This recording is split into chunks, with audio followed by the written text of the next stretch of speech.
Okay, we're going to call the meeting to order at 3:04. And we're starting with our study session on the student board member. And Dr. Navarro is going to start. Okay. Oh, I'm sorry. Roll call. Ms. Snell? Here. Ms. Metoyer? Here. Ms. Fleur? Here. Mr. Davenport? Here. Ms. Franco? Ms. Black? Ms. Yelsey? Here. Dr. Navarro? Here. Okay, now. Okay. Well, first of all, you see that you have application in front of you that has been modified. What we removed from this after it was revised, it was revised after staff looked at it because there was a lot of demographic data on there that doesn't need to be there. Yes. That was included in the model. Inappropriate. And so, that's just an invitation to ask for trouble if you look at that.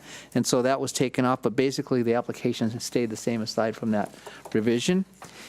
The second page is what I typed up from my notes, and there was a lot of conversation that night, and I took copious notes.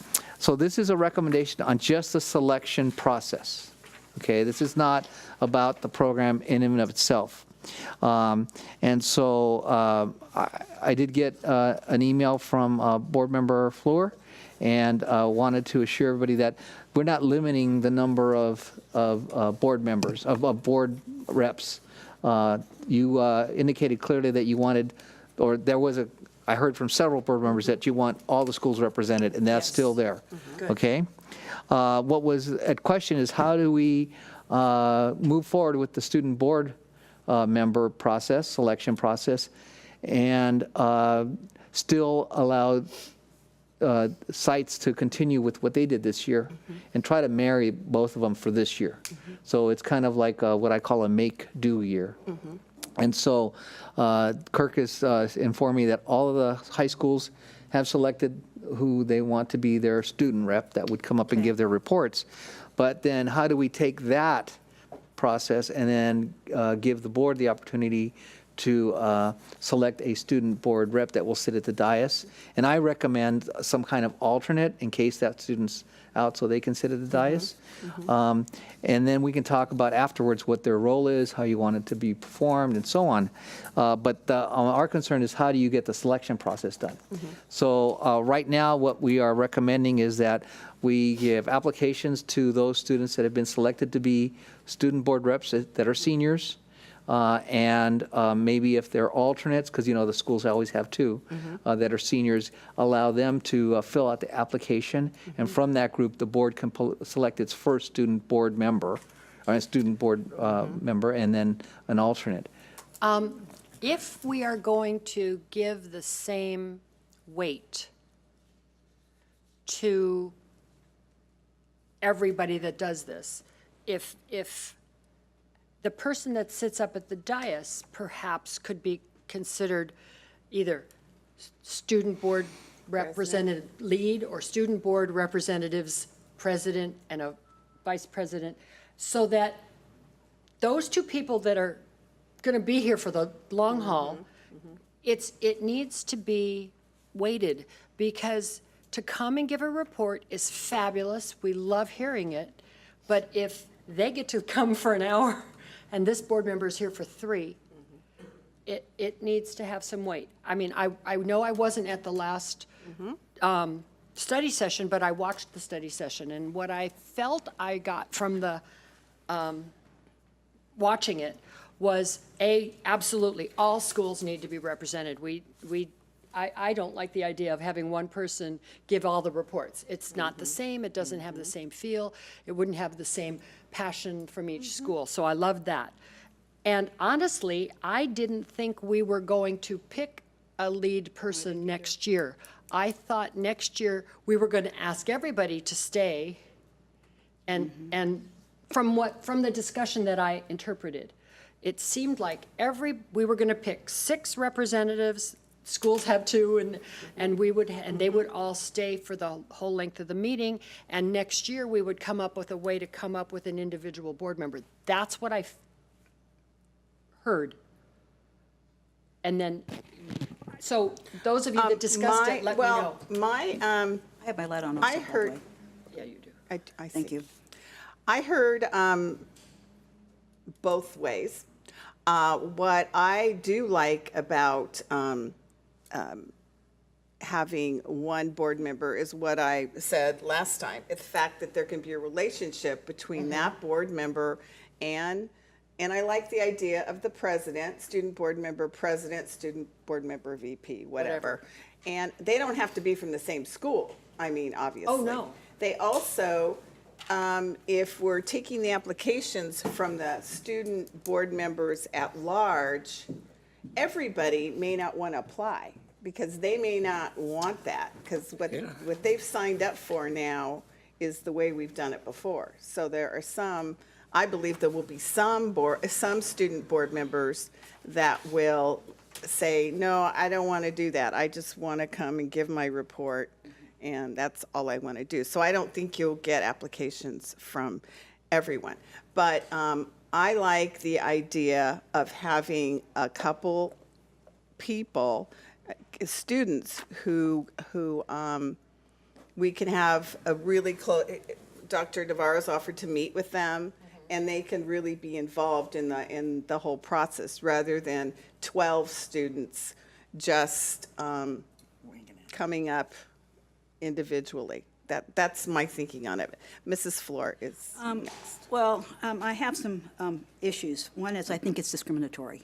It's what? I'm sorry. I can't- I think when we're talking about in this day and age, and we are having challenge success, we are putting significant pressure on one student and one alternate to sit here at all times and to be the only representative. So that's a tremendous amount. When we're talking about trying to alleviate pressure, we're not spreading it, we're condensing it into two individuals, period. That's one.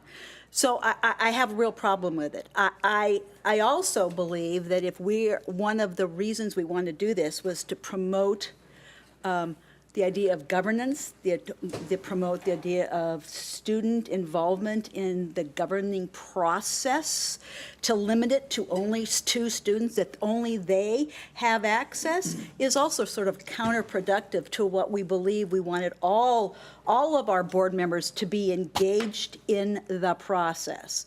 So I have no problem with us interviewing. I think that's appropriate. I think that having them apply is appropriate, but limiting it only to 2 individuals, I think as we go through the process is to sort of, there may be one that amongst them, amongst the students themselves say, you know what, you'd be great. I'm not interested in being there all the time. I just don't have it. So maybe amongst them, they select their lead or their president. I don't have a problem. But for us to say, well, we're only going to put one person on this, they're the only ones that are going to have access to the superintendent, they're the only ones that are going to get trained on governance, it sort of defeats the purpose of what we're talking about. I mean, it says here, student board member and alternate will be trained in governance basics. Well, no, we want all our board members to understand. Look at the last one. It says student reps will be trained in public speaking. That's not governance. Okay, well, So they could all I'm go still to the finished. training. I'm still finished. Okay. I haven't finished. So again, I have no problem with application. I have no problem with interviews. I have no problem with the concept of elevating the position to require them. I have a problem with putting it in. It goes counterproductive to what we have been standing for in terms of relieving pressure on students. And that means that we've got one person, one student that will have all the pressure, and an alternate who will have the pressure. They'll be the ones that say, oh, student board member from Newport Harbor, please come up and give your report. But I'm going to have additional meetings with the superintendent. I may do some more training. Not what we talked about in terms of that. And again, if we want to instill in our students and train like we said we wanted, and that was the reason, was to get them more engaged. How do you get them more engaged when only one person is engaged and the rest are doing exactly what they used to do? That's my comments. Okay, Mrs. Yelsey. Yeah. I think these conversations we've been having, this is the third time, so it's a lot of time on this, but I think they've been good in that it's shown us what we haven't done right, I think. If we had shown what expectations we want up front from these kids and maybe had a session with them in the spring before they come in the fall, which is similar to what we're talking about now, and told them when you come to a board meeting, you dress in business attire, or, whatever the things are we're going to tell them, that these students would have done what we asked. And so I agree with Martha to a certain, on a lot of this, that I don't particularly want to choose, we're only talking about 6 students and 6 alternates. I mean, that's not a lot of people to get together all the time to talk about training and whatever we want to teach them. Or Dr. Navarro, if you're meeting with 1, you could meet with 6 at one time. I mean, I don't see that as an issue. So for me, I'll do what the consensus is on here about these. But I think just given where we've come and what we're trying to project from these board members, unless we want something extra from them, that we're going to train them to be a state representative or something like that. But to me, that's not what this is all about. It's more what they're doing here. I'd prefer just to see similar, take these that have already been selected, but start meeting with them now, or we can interview them maybe, and really explain to them more what we expect from them, without selecting 1 or 2. I agree with that. Okay, Mrs. Black. Yeah, I'm going to be all over the place, so I'm sorry. So was I. I'll apologize. I'll apologize ahead of time. When we started talking about this, I agree with just about everything that everybody said over the last few meetings, and some sidebar discussions here and there.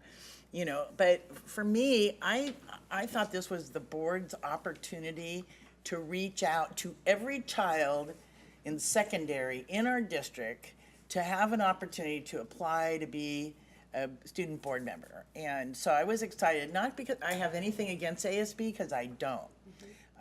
But I think that this is an opportunity for all of our kids who may not be in the top, 0.5% of popularity, that has a strong opinion about governance, that maybe will hate it after the second meeting. There's not, after some of our meetings, I'm not really a big fan of sitting here and it'll be 4.5 hours tonight, more than So, to ask a student, like Martha said, to do that, I want them to have total buy-in. So I think where the training comes in, then, but I think they all have to be trained. And I don't think that we can put that pressure on one kid and, student, but I think, if they want to sign up, because, the students out there, I said, well, who's coming up here? Well, we're waiting for Van, because Van really wants to do it, Well, that's not really enthusiastic. I mean, they're going to come up and talk about what's going on and whatnot. But the real big thing is that's a big freebie for their, for their resume. To me, it's huge to be sitting with the Board of Education on the dais and, and so I think there's a student that maybe isn't overloaded on a lot of other things that may want to put their toe in the water about this. So, and I don't think there's any rush. I don't feel there's any urgency. I think that, like Karen said, and we've all said, every one of us, and including Dr. Navarro, is that, we really want to look for somebody that's going, to consider this, something that to really help educate them, And so anyway, I'm not in favor of one kid. I mean, I'm going to tell you right now, I think it's too much pressure, but I also, what do we do after we haven't trained all of them and, and they don't show up and they're not here? And I don't want them to get, misunderstand that they have a vote either, on some of our discussions, or that they can speak, and not be fully vetted. And we have closed session items. We have, so there's a lot to this. So I'm sorry to be. That's all right. Ms. Batoye. Dr. Bauermeister, wasn't, wrong chance, weren't the principals given the, or principals, weren't you guys given the direction that said, this is what the board's looking for, would you pick this kind of person this year? This is, that we'd like to have somebody who has a commitment to the board, that doesn't want to just come in, give the report and leave, but stay a reasonable amount of time. I mean, if we're here till 11, I would never We expect. still have the U.S. child- government classes. We have government, we have youth in government, we have all sorts of good stuff It at would be their nice to site. choose, a student from there. I would mean, like the student to be Seniors have selected, democracy. that- you And they know, have democracy, seniors have. Seniors have principals know their democracy. kids. So instead of going to ASB saying, and ASB president, one of your duties is, Yeah. was I correct that you guys were given the opportunity to? Not this year. I'm answering from a unique situation, you know, Back Bay. Yeah, because we've got the two unique schools here the tonight. two unique so- schools, so it was a lot easier for us to pick those kids like Van, who's uber committed. So it's hard for me to speak for my other colleagues, but I heard that loud and clear. But Okay. again, it's a lot easier for me to do that. One piece that's missing is that the other schools have it in their ASB regulations, that's who right, they that's picked, right. who's picked. So this year you Not don't, a you, good issue ahead. We can, Yeah. But if it's, well, as long as it If you doesn't, look at the chart, I'm sorry to interrupt, but I feel That's- like go there's for a it. misunderstanding. If you look at the chart, the selection process in 2019 and 20 would be different. It Right. would be that we would, between now and then, if we chose to go down this way, the ASBs could change their bylaws, and everyone would be able to submit an application, and it would be picked through everyone. But the reason that this is sort of a transitional plan, because, as you recall, some of them have already been picked. So this is different than this. So I think we all agree that 2019 and I didn't 20. know they were already Well, chosen. since- so By their that's- school. yeah. since I wasn't done, I have another question. Sure. Dr. They all Martinez. had elections in the last. You were at a high school fairly recently, at a comprehensive high school. So if you selected Jane Doe and John Doe as the alternate, and you called them back and said, oh, by the way, the board this year would like this, and they said, oh, I'm not going to do that. Are there provisions in your bylaws for, okay, well, you don't have to do this, somebody else can do that? The only out that's out there is if there is some situation in that student's schedule that disallow them to be able to serve in that capacity as a board rep. And An overburdened class schedule to me would be. yeah, or that. they're taking a night class that's specifically happening on those Tuesday nights, and it's a class that they need to take. But it would have to be something that would be pretty much something they couldn't get out of. It's a situation that they couldn't commit to. So that would be the only situation I can think of. Well, then, I have another, but I'm not they- done yet. Well, I have Oh, a question just for a him? follow, Oh, just a okay, fine. follow-up. Okay, fine. There's nothing that says they can't resign. Or are Or you is saying, there? are you telling us that once they've been selected through ASB, they cannot resign their position? If they go through the training, if they go through, they're already been assigned, and they're coming with the expectation like they had last year, I'm just doing a follow, they're coming up with a follow-up, like, oh, they're doing exactly what they did last year, and then all of a sudden, we're asking them to fill out an application. I don't think that's going to bother them. But then we're going to have a conversation with them about what, as Karen said, what our expectations are. And they realize, oh, boy, that's not what I expected this job to be, because it is a job or a position. Does it allow for students to resign their position within the bylaws, within the ASB Constitution? That part I can't confidently answer to. I would have to review the bylaws of Does what's anybody stated there. know whether they can? I can tell you from past practice, there are some people that have resigned. Okay. Because we want to provide them an opportunity to save Sometimes grace. at Back Bay, they'll graduate in January, and then they have to get a new person. Okay, So so that is a possibility. They can. my thinking for this year, I wasn't done. That's okay. My thinking for this year's expectations, the big change was that they were going to be here long enough so we could say, if something came up, student board members, do any of you have an opinion on this? Because we'd love to hear it. 90% of the time, there's no one here when the discussions come up, so we don't ask. But if we have students here, and they I think, believe it's going to take more than that, to be quite frank. You're going to have to sit in agenda prep and give me a lead of what you want student board members' if there's something on that agenda. Well, you need to give me time to work with all of the student board members that week to prepare them for that discussion. Okay. So it's not something that, when you talk about governance and you talk about understanding the subject, I don't want them just to respond off the top of their head. exactly right. They need to be Okay. prepared. So this is not an easy process that you're talking about. Right. This is going to take a lot of staff time to do this. This is going to mean meeting, and no one ever intended to meet with just one student board member. We were going to meet with all of them. But that means they have to come to another meeting, okay?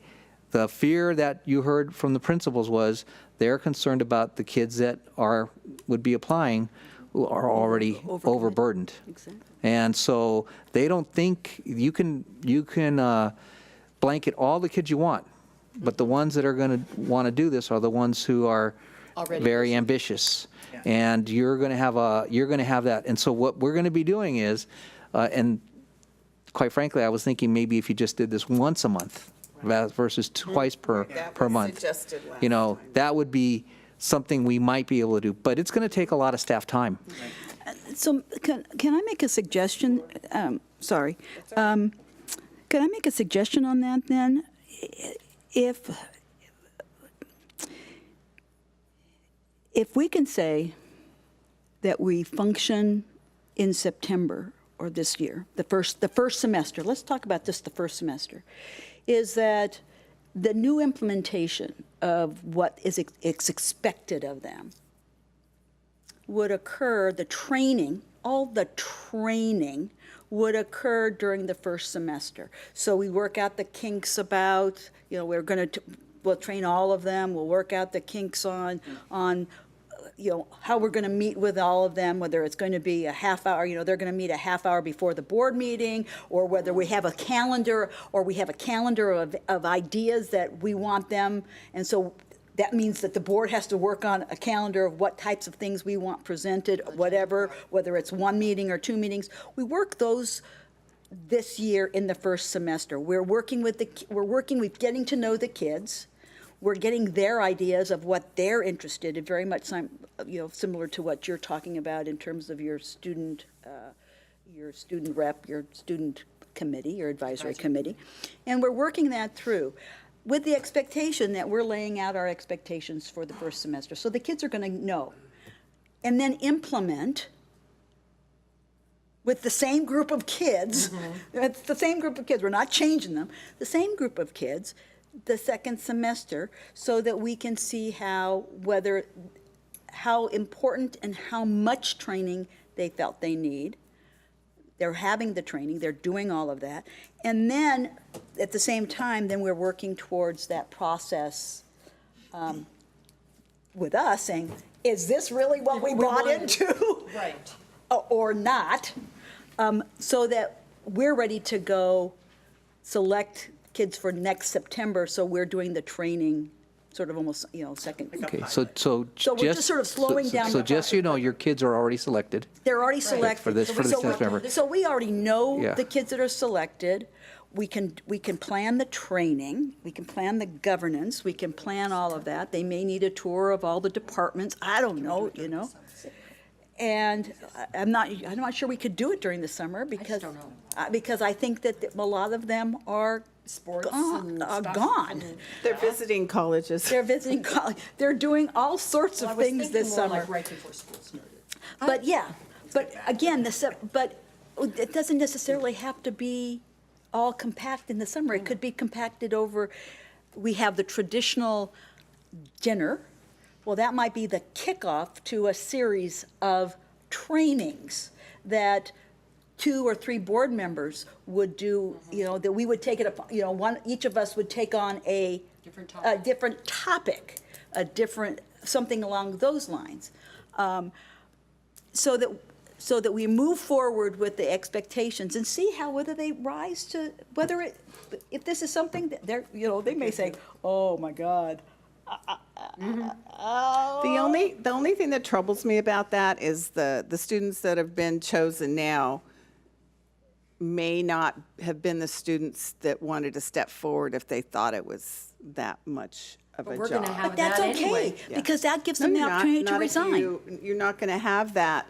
If Oh. you, if only the people that wanted to spend the whole time here put in an application, they would know what they were getting into. But they don't know. But I think that that's why, it gives us an opportunity during the fall to help them decide whether this is something they want to take on for the second semester. And maybe that's the process that we do, is we do all the training, and second semester, they jump into it so that the pressure is, maybe it's only and maybe the idea of only having one it works in the second semester. I don't know. I'm gonna let Mrs. Yelsey. Well, I'm not speaking for Mrs. Black, but we're sitting down here going, I'm not sure why we're doing this. And my question with that is, are we doing this because we want to get a group of students who maybe we want to teach them how public schools are governed? Is that the purpose of it? Or is it to teach, or is it for us to get more information from them than we're getting? I'm not sure sure what the either anymore. purpose of doing this is. Like, Well, I felt Do you that. want to? Oh, sorry, Dana's next. Dana, would you? No, I was just gonna say, I'm sitting here going, I've totally lost the original question. So, and we did have a functioning board years ago, probably 20 years ago. And the kids, were great at it. They wanted to stay, they self-selected themselves to stay. And then there was a topic that they waited for to, and let the president know that they were gonna be here. They were not sitting on the dais, but that they wanted to speak to, and so if there was such a. if there was an item on there. So we didn't give them, they got it was their school's responsibility to give them the agenda, which we could email to them. And there's only certain items that they can have discussion on anyway. So if you have 2 or 3 issues on there, then, the email can go out, please let, Sherry know if you would like more information on this topic and when you'd like to have, input or whatever, that could happen. But for us to go out and train a group and come back and, because, it's the luck of the draw, basically, on you're gonna get somebody that's in there. I particularly like the fact that they come here, they tell us what's going on, and I think what really got us thinking about it is Van. Van was saying, I do have an opinion about it, and I'm sure he has a lot of opinion at Back Bay as well. You have a standing meeting and the weekly meeting. And I don't want to discourage that, because that's wonderful. But I think this is a lot of energy, a lot of time hoping and praying that you can get those kids to fit in the, so I think maybe since they've already been chosen, send out and say, here's your agenda. It goes to your email. And is there anything that you would like? We would appreciate either, emailing back Dr. Navarro, or the president, board president, and said, we have an interest in this. May I have some more information? And yes, I will be speaking about it, and then the rest of them can say, no, and they come up and tell us what's exciting, go on their merry way, and anyone that feels compelled to speak about it, they can come up here and remain on the board until the agenda's done, because that's a long time. At the end of the, the meeting, instead of setting all these criteria, then I'm not sure. Does that make sense? It doesn't. I guess. Yeah. I'm trying to, so what you're saying is you just like to really keep it the way it is. Yeah, But take more ownership But to help give them them an understand agenda. what we Right. expect from them. And maybe I don't send them think- to Disneyland training, or, Yeah. where we don't have to train them. Yeah. Right. Okay, Ms. Metoyer. I wasn't sure if you needed to say something because Nope, you've been I very gracious. just, Okay. I was just trying to. When we first started bringing this up, my feeling was, after going to National School Board Conference and the State School Board Conference, the level of student board representatives was way up here, and ours is way down here. And that's not to say that that's not okay. We can have our own unique thing. But to me, what we're equating with the responsibilities now are with the PTA report. So then they wouldn't be student board members, they're student representatives. Right. So, and that's a different level of item on their resume. And if you're gonna be a student board member, then feel like a board member, because they don't have any deep thinking that's responsible for them, and that's okay. Maybe it's something we think it'd be great to have, and the students are going, please don't make us do one more thing ever. But I think by saying we value, there are times when we will value your opinion. Now, Dr. Navarro gets that from the Student Advisory Council, and that's fabulous, but we don't get that. So it's not that we have committee envy, it's just that. We do. But sometimes we do, yeah, I would like to know what's going on and get the direct feedback. And so I felt that we wanted to amp it up. Now, I absolutely understand that we're not going from 0 to 60. That's not fair to the schools. They can't do it with their ASB. We're asking for something that isn't defined clearly. So I agree that we should go slowly. And if whatever group of board members we have, maybe they would like to self-select who sits at the dais. Maybe there are some students that aren't like we who sit on the dais who say, you know what, I'll give my report, but don't make me that special. No, they have said that to me. So I'm okay if they self-select and we get them together and say, decide whether you each want to take a turn, decide whether you would like one person to represent you that sits up here. And if it's possible, if it's your turn to sit up here, you can stay long enough for this section, that'd be great. I mean, I think we can go slowly to see if it's what we want to. I don't want to jump in and create a situation that 6 months from now we go, oh gosh, what did we do to these kids? I don't want to do that. But I do want it to be cranked up a little bit if they're going to be student Our board student members. advisory committee, just so you're, they're working on presenting to the board. But we got the suicide and student services and involved in this, and so that we've had some really, really great conversation.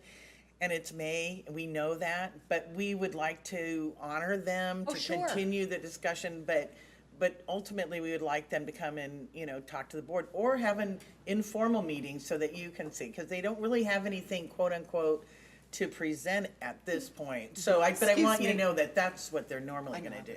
Okay, Mrs. Fleur. Yeah, I think part of it is that it's ebbed and flowed Yeah. throughout the years. And I think part of it is the board's own frustration with their particular school, and when their school doesn't show up. And you go, well, where is Newport Harbor today? And there's 2 of them, and both of them are gone. And then there are times when they're all here. And the frustration is, well, it's an ASB, we know it's an ASB position. They're getting a leadership grade. It's part of ASB. So therefore, it's a class. They're getting credit. So if they're getting credit and they're not showing, how are they getting credit? And they get to put it on their resume. And I think that's the frustration on our part, is when there is a disconnect with their coming or not coming, and yet they're still getting several of the perks. They're getting a grade, whether it's credit, no credit, or it's a letter grade. We have no ability to hold them accountable. And so it ebbs and flows. There are some years where it's not the leadership, and now it is the leadership. I think that in some respects, and I do appreciate the conversation, I'm going back to Karen and saying, exactly what are our expectations? Because I think we're all over the map of what our expectations are in terms of what we want our student board members to do.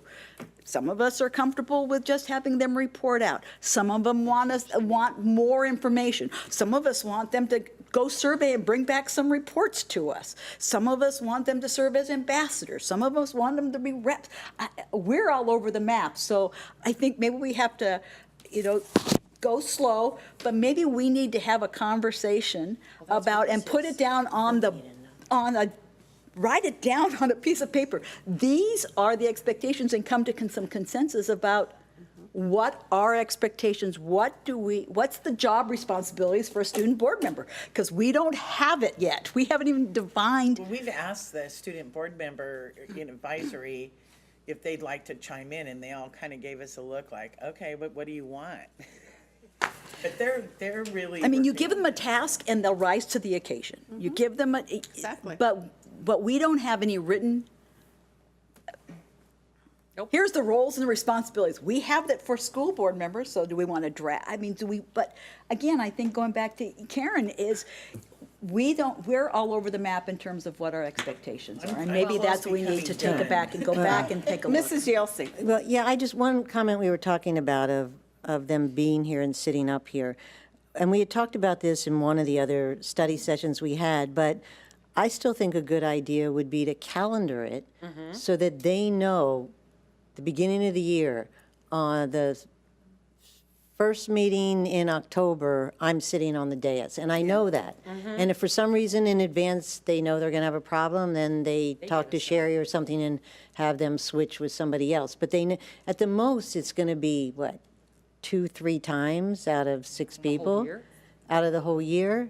But then they'd have a schedule. And I think that's one of the things, we need to set the guidelines, whether it's a committee of 3 or whatever it is, who says, this is what we want the board members to do when they're here, this is the types of things we want them to report on, this is how we want them to dress. We need to do that. Why not- can't we do that now? We're- I thought that's what we were going to do now.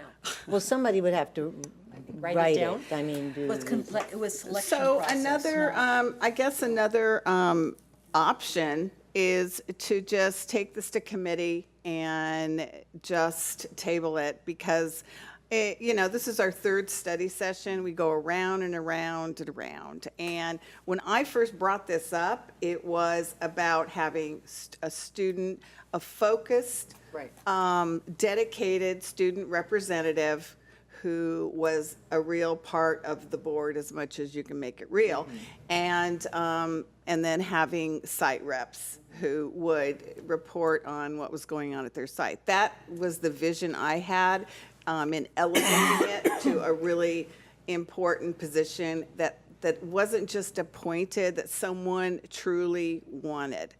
And that's kind of, okay, so we've gone from rotating, we kind of rotate now. And but I just think it's crazy to have more study sessions on this. no. We need. We're not trying to be voted down here. If the majority is not comfortable with this transition. Right. If you're not comfortable with this transition the way it's been laid out, in other words, we go with the board members that the ASB has already chosen, and we don't pick a leader. We just let them rotate, if that's what you want to do, and then put Training into put it? some training into it, and use next year to come up with another process. I believe we could, from that group, find a couple people that were interested in being the board member. But if the majority doesn't want to do that, then we'll just do it the way we're doing it now and provide training and anything But I think else. along with that, though, we can do a better job of expectations and Right. training them. As to the expectations, it's just a shame we don't have those prior to them being picked. That's right. That's all. That's- Well, That's- yeah. That's just kind of for a this bait year. and That's switch. that's for this year. That doesn't mean that it's No, not good. no, It's not I'm going to be good for you. talking about this year. God forbid we try to figure out next year. I'm just talking about this year. Well, but what you're are we saying gonna do you're this year? diminishing it by saying, well, we got to go with the ones we pick. That's okay, Yeah. because we're going to explain to them, we're going to have our expectations, and those expectations, I don't expect, wrong word, to change from year to year, or are we going to be always doing this? And I think these kids that will be part of I think this that once we've established the are gonna, expectations. they will live up to the expectations we set for them. I know, but I'm saying it's a bait and switch. They have expectations when they took this They job. don't know But what now the this year, expectations are now. They were- don't, do they they were know what they're told that- doing?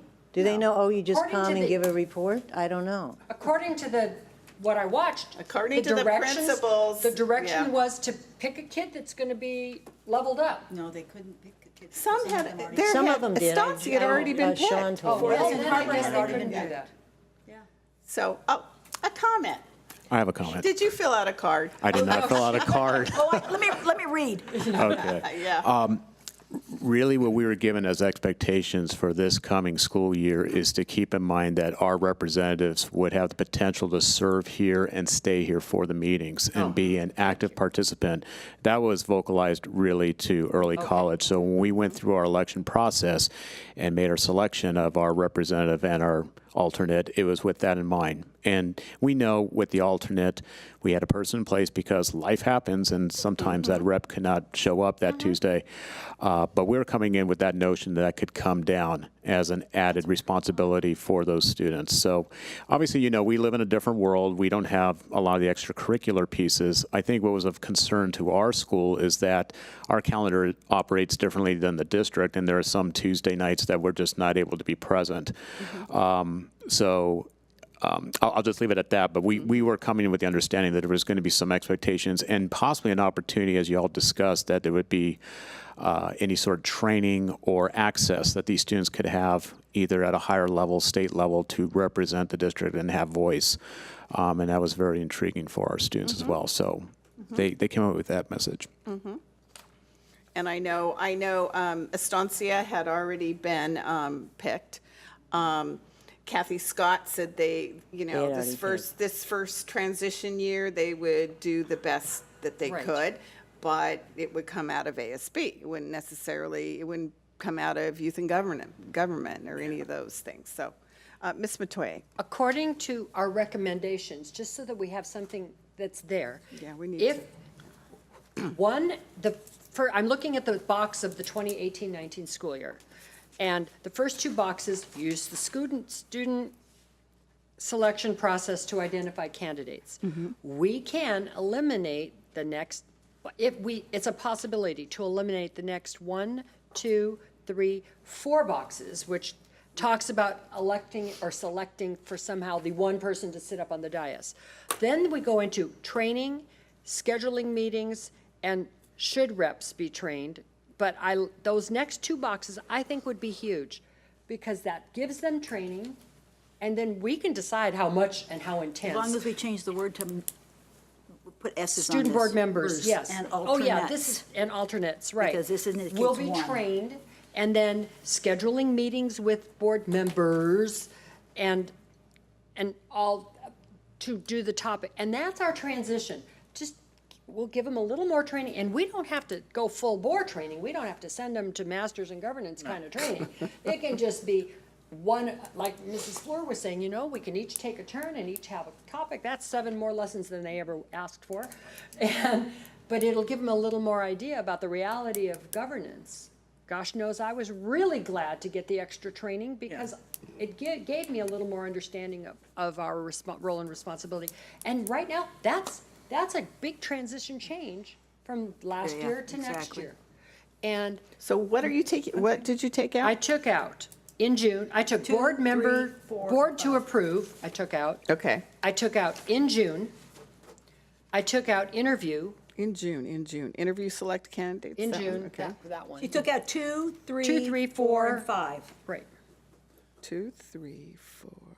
And I kept, the last one. Training. And I kept training and scheduled meetings. Okay.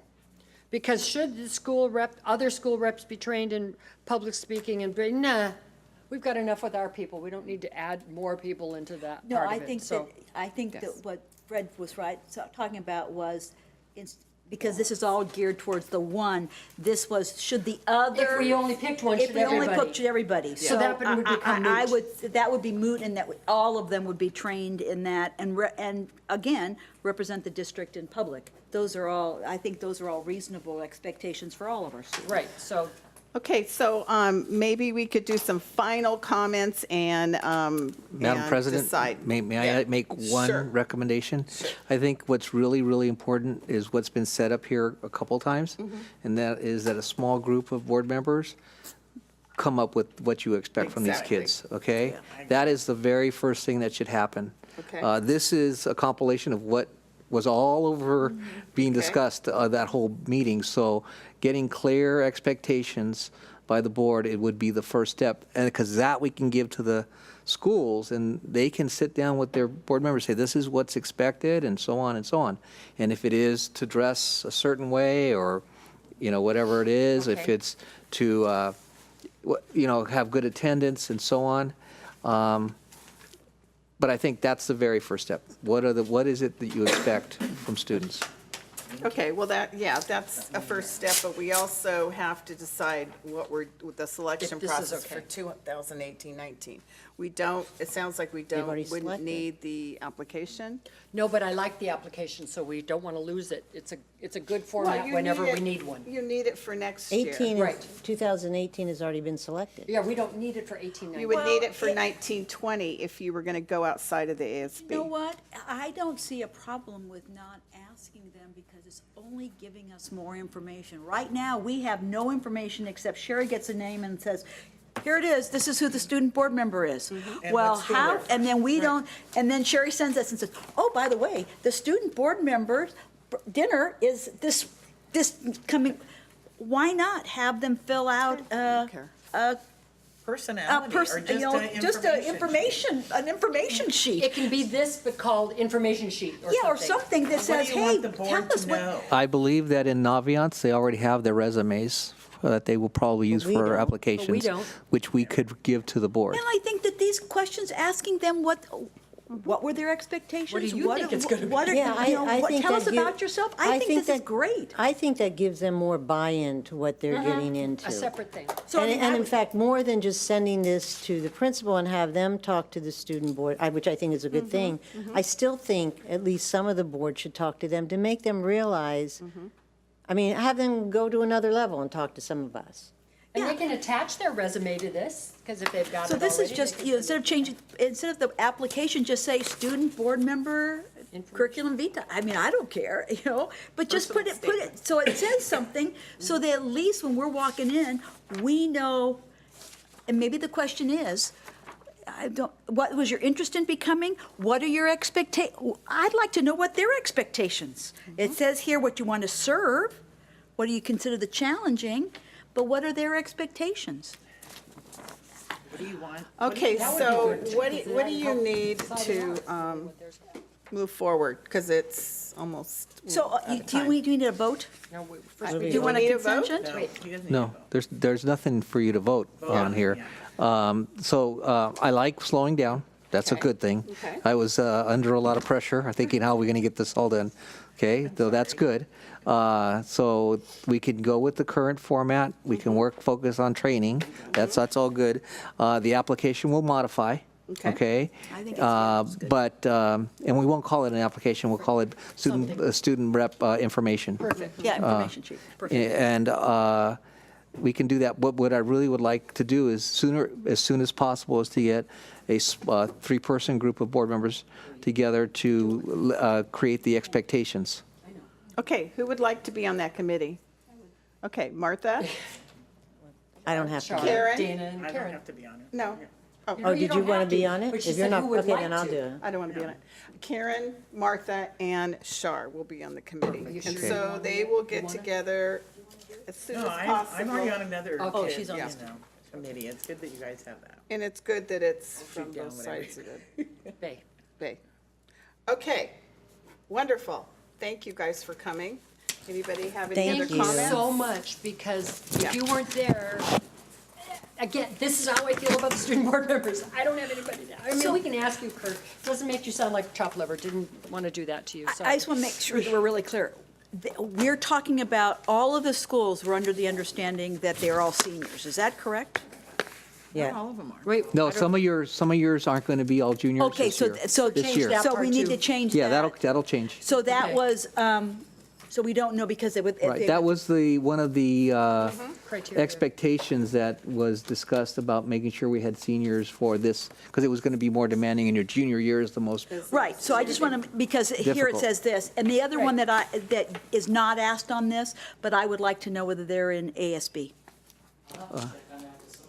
already had their election Right. for Right. this direction, so I'll have to check and see what And I just want to mention that as a former activities director and ASB teacher, a grade is a compilation of a lot of duties. So if this is a student board rep, that's one of their duties. They are also part of a class, and whether they get, and sometimes they lead in their elected category or appointed category, but they're doing a lot of other stuff. You know, Yes. they're We hope. putting together dances together, they're putting down, they're doing the academic rallies, they're doing the sports rallies, they're doing all the recognitions. There's a lot of what goes on in grading those kids, and so I can tell you, it's very obvious, the kids who are going to earn A's and the kids who are going to earn B's and the kids who are going to earn C's. Very few kids earn a D in ASB. You really have to be gone a lot and, You have to make you a know. I know, but concerted effort to Yes, get it. But yes. again, if they're not meeting their title in their role, then there's some questions on that. Is that, do you agree? Okay, anybody else have anything to say? Okay, we're going to go into closed session. Thank you. Thanks Do I for need to read- coming. I don't need to read anything, right?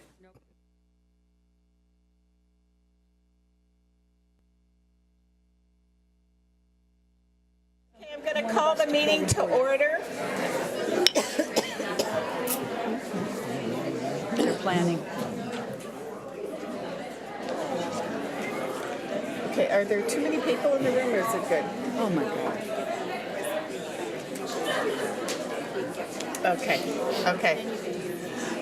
I'd like to call the meeting to order. If you could find a seat. I think your mic is not on. Your mic is not on. I know, your mic doesn't sound. Was my mic not on? Now it is. There Now it it is. is. Now it is. Yeah? Okay, thank you. Welcome to our board meeting, May 8th. I have a readout first from closed session. In closed session, the board took action to release and non-reelect temporary certificated employees pursuant to Education Code 44954, effective at the end of the 2017-18 school year, and directed the superintendent or designee to send out appropriate legal notices. The roll call vote was as follows: 7 ayes and 0 noes. Okay, so we are going to start with opening ceremonies, a moment of reflection, and Pledge of Allegiance led by Rachel.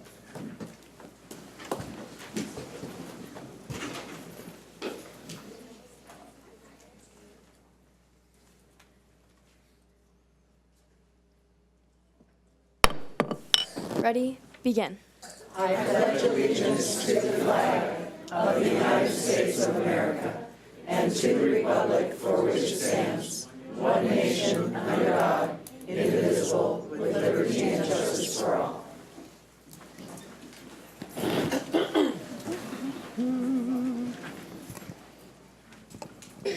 Okay, so we're going to start with the adoption of agenda. Move adoption. Second. Okay, the adoption of the agenda has been moved by Mr. Davenport and seconded by Ms. Metoyer. All in favor? Aye. Any opposed? Okay. Adoption of the minutes of April 24th, 2018. So moved. Second. Okay, so it is moved by Mrs. Floor. Mrs. Fleur. I'm still trying to do this. Mrs. Fleur, and seconded by Mr. Davenport. All in favor? Aye. One Abstain. abstention. Oh, one abstention? Two abstentions. That's right. Yeah, No, we're here. there was This is here. 3. I wasn't either, but Yeah. I can move it and second it. Oh, okay. So we have 3 abstentions, and the rest are ayes, correct? Okay. Okay, now to the easy part. We're going to start with the recognitions of CIF Southern Section Champion Girls Water Polo. Yes, it's that time of the year, and we get to recognize some outstanding students who've attained some incredible championships. So I'm going to hand it off to Dr. Bauermeister, who's going to introduce the principals who will be speaking about their students. President Snell, members of the board, Dr. Navarro, cabinet, and distinguished guests, as you know, we present our CIF championship teams to you to be recognized at the end of each season of sport. For the winter season, we have one CIF champion and one national champion. Our first team to be recognized is the Newport Harbor High School girls water polo team. The CIF Southern section is one of the most competitive divisions in the state of California, and our girls water polo programs are recognized as some of the top programs in the country. Tonight, we're proud to honor the Newport Harbor High School girls water polo team, CIF Division II champions.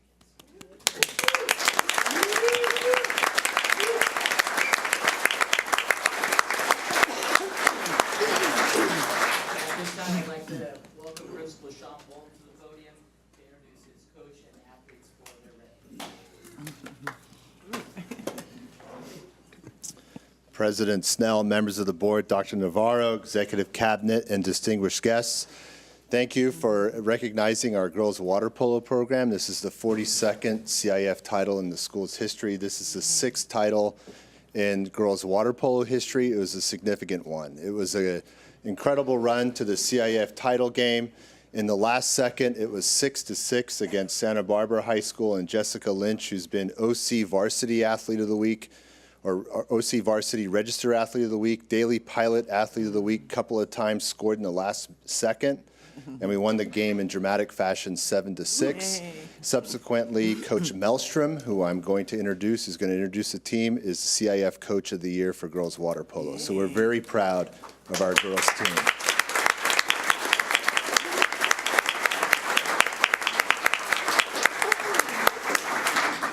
And do know they embody our most cherished values in every which way. So without further ado, Coach Melstrom, would you mind coming up here?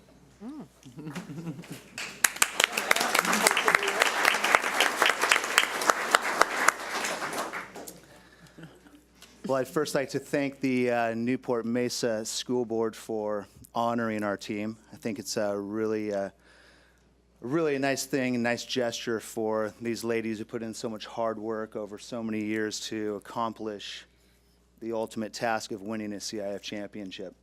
And it happened for us this year, and it wasn't easy.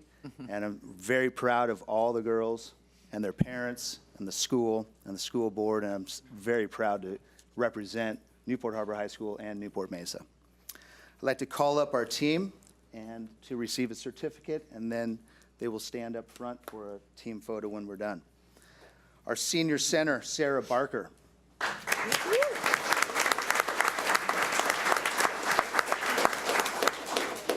Sophomore attacker, Emily Cantu.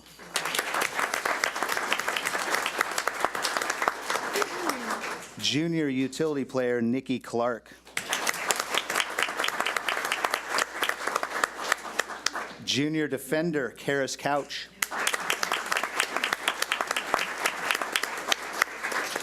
Sophomore goalie, Ella Desitro.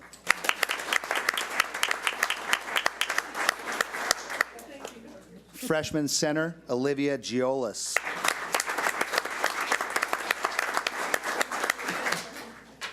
Junior center, Linnea Kelly.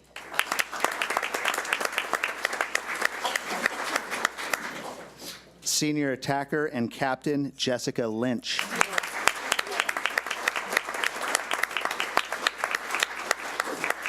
Sophomore utility player, Gia Negretti.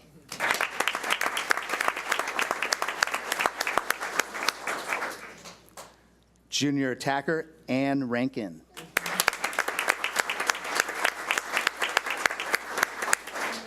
Junior starting goalie, Aaron Ross.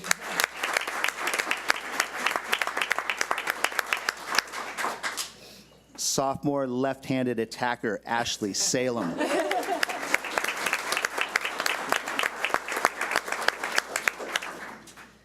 Keely, do-it-all, Skibby.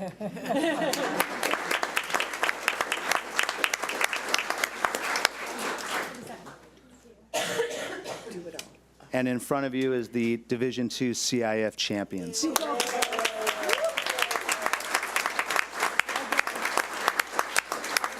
It takes a great leader to move these girls up and congratulations, Coach of the Year. Thank you very On much. behalf of us, we're so pleased that you're part of Newport Mesa.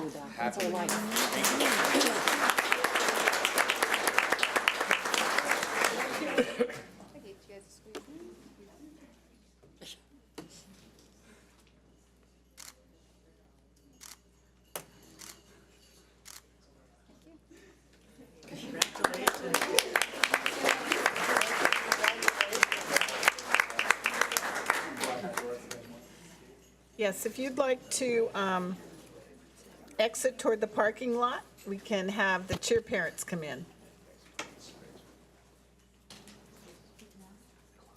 Toward the parking lot. That way. Girls, that way? That's okay. Well, they're making it. Go however you want. Yeah. I should probably get down my arm. There you go. Oh, it's good. Follow directions.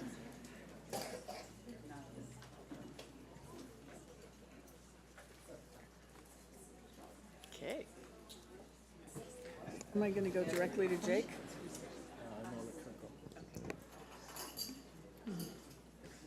Okay, Kirk, or Dr. Baumeister. Our next team are the cheerleaders from Costa Mesa High School.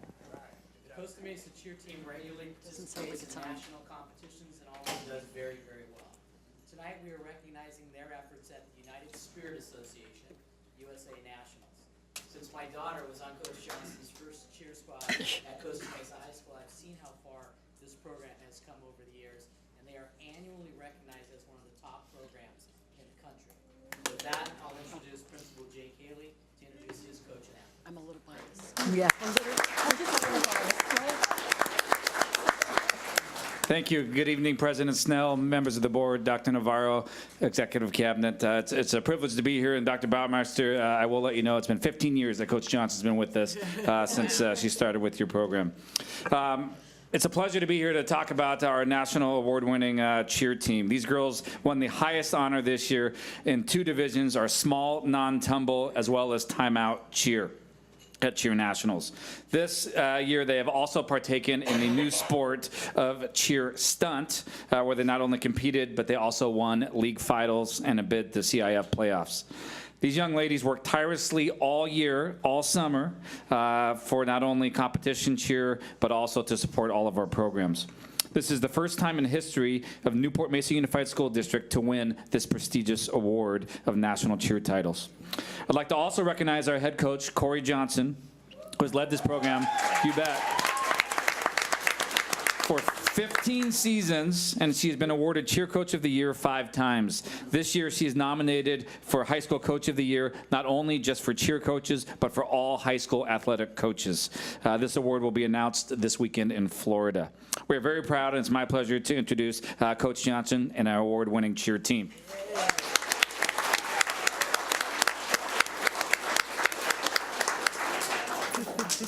I would just like to thank Dr. Navarro and the board for recognizing this team. They worked really hard for the past 15 years. Obviously, we've been working to get a national championship and to be at the forefront of the new sport, which is stunt, and they did incredibly well. So very proud of the girls, very proud of you guys for recognizing them, and I'd like to introduce them now. So Natalie Arsmanian, our freshman flyer. Kamea Binquist, a freshman flyer. Brenna Boyo, a senior base. Jolina Castaneda, a junior base. Jordan Galante, a sophomore base. Rebecca M., a sophomore flyer. Monse Jaime, a freshman flyer. Rachel Kokorian, a junior base. Daliana Lopez, a freshman base. Elizabeth Lopez, a flyer, it's a junior. Corey, Nevaeh Miedor, slow down. sophomore base. Nadia Morales, a junior base. Trinity Pham and one of our captains, a senior base. Riley Roman, a junior base. Brooklyn Soto, a freshman flyer. Tristan Tabor, a sophomore base.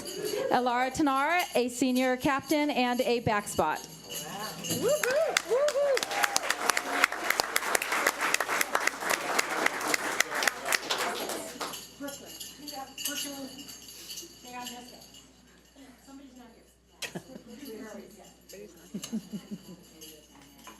Oh, you know, can't be sure anything. I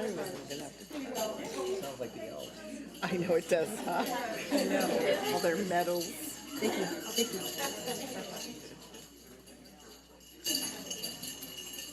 Ooh. Didn't end up at school. Squeeze in a little bit more, can't get I am all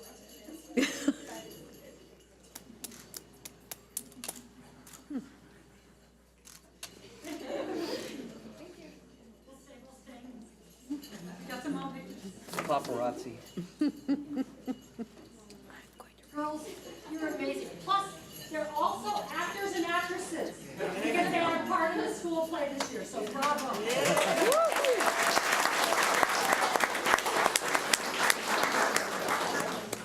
How do we want them to leave, Mrs. Snell? Excuse me? Anyway? Oh, I'm sorry. Yeah, if you could go out to the left, but you can go out either way, actually, because the other people are gone. Yeah. Planking, planking, planking. Okay. I know. I'm feeling like it's going to be Christmas. They got blamed. They got blamed. Okay. Yeah, lots of Okay, it. so I go to And it was so Pam. loud. Or yeah. Okay. Okay, thank you very much. Thank you. Now I'd like to introduce Pam Saunders to present the CSEA Chapter 18 scholarship recipients. We're not doing this? Oh, got it. Nope, you did everything right. I just- President Snell, board members, Dr. Navarro, and Cabinet, I would just like to thank you for recognizing our CSEA Scholar Award recipients. Pam, move the mic over. No, you move to the mic. Yeah, there we go. Don't move away from the mic. Our first award recipient is Elise Toll. Her mom is Eileen Herman. She's a school registrar at Estancia High School.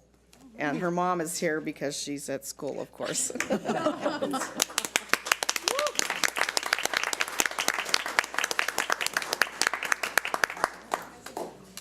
Sure. She'd like to say something. Oh, good. Thank you. Sorry. My name's Eileen Herman. I'm registrar at Estancia High School, and I've been in the district for 15 years as registrar at Newport Harbor and Estancia. My daughter Elise was 4 years old when I first started in our district. Now she's in her second year of college, and she's majoring in marketing. She's a very positive and motivated person for her degree and in everything that she does. She's very honored and excited to receive this scholarship from CSEA Union. Thank you very much to CSEA, and thank you to the school board for recognizing my daughter's achievements and goals. Great.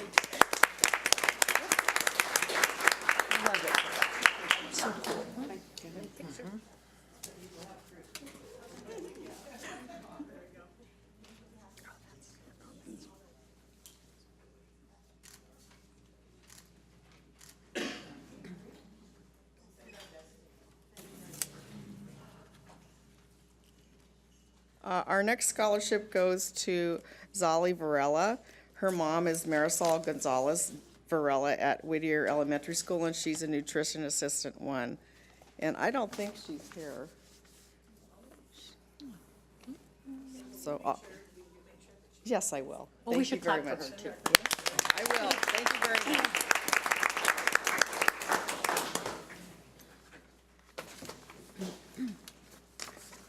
Okay, so moving on to student board member reports. We're going to start with Rachel. Hello, board. I'm Rachel Krikorian, representing Costa Mesa High School. So in a brief athletic update, Costa Mesa's softball team and baseball team just made CIF yesterday. Super exciting. So we are looking forward to those games to come. It's Staff Appreciation Week at Mesa, and staff is feeling the love. We have a wall of sticky notes, and they're filled with compliments and just things to keep them going through their day. And I think that's it's set up in their teacher's lounge. They can pick it up any time in their day that they want. And then also in the office, there's a huge table of food, and donations have been supplied for them to just grab a snack on their way in. So that's really great. And then our seniors are getting ready for their senior exit projects beginning Monday the 14th. They will present their job shadow and presentation to a panel of teachers. It's one of the teachers' favorite times of the year. This project seems to get better every year. AP tests have begun, prom tickets are going on sale, and we're getting ready to host an all-school talent show on Thursday, May 24th. Lots to celebrate at the end of the year, and we're looking forward to it all. Thank you. Thank you. Thank you. Okay, Lucy.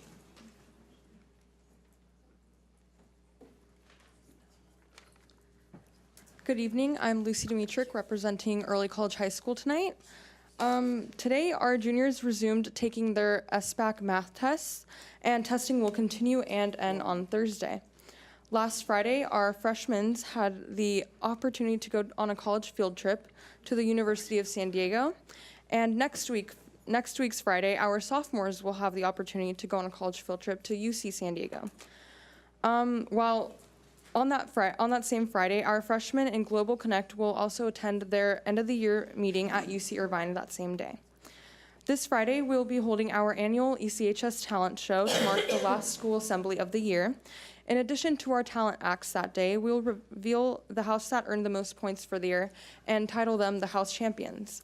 Next week, on Monday and Tuesday, our seniors will be giving their senior project presentations during both afternoons as they aim closer in completing their graduation requirements for graduation on May 31st.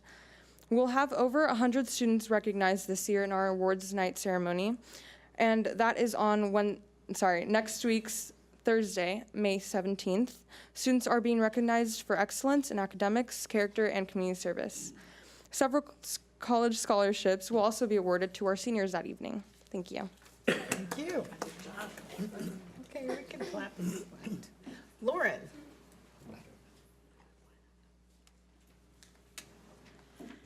Good evening. I'm Lauren Griffin, representing Corona Del Mar High School tonight.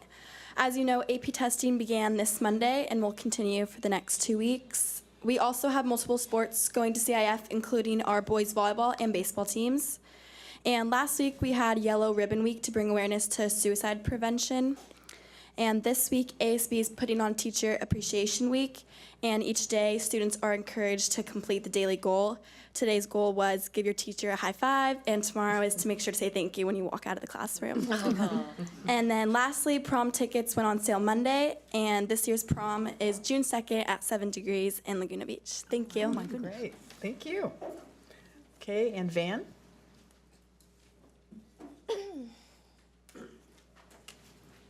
All right. Good evening, Ms. Snell and the board. So starting right off, I'm Van Fine with the Back Bay Monte Vista. Our teachers are observing some significant progress in the Newsella program. To date, 2,500 articles have been read by our students and are being used across all of our curriculums. Principal Trocchio is putting together a Back Bay student ambassador basketball team that will play against other continuation schools in the county at an end-of-year charity event. I'm not sure what it's called. We had an amazing Cuatro de Mayo celebration Friday. Big thanks to Nutrition Services for all their help and support. Staff and students were treated to a 90-minute lunch break that featured a DJ, face painting, great food, some balloons of any shape you wanted, and lots of games that ASB coordinated. According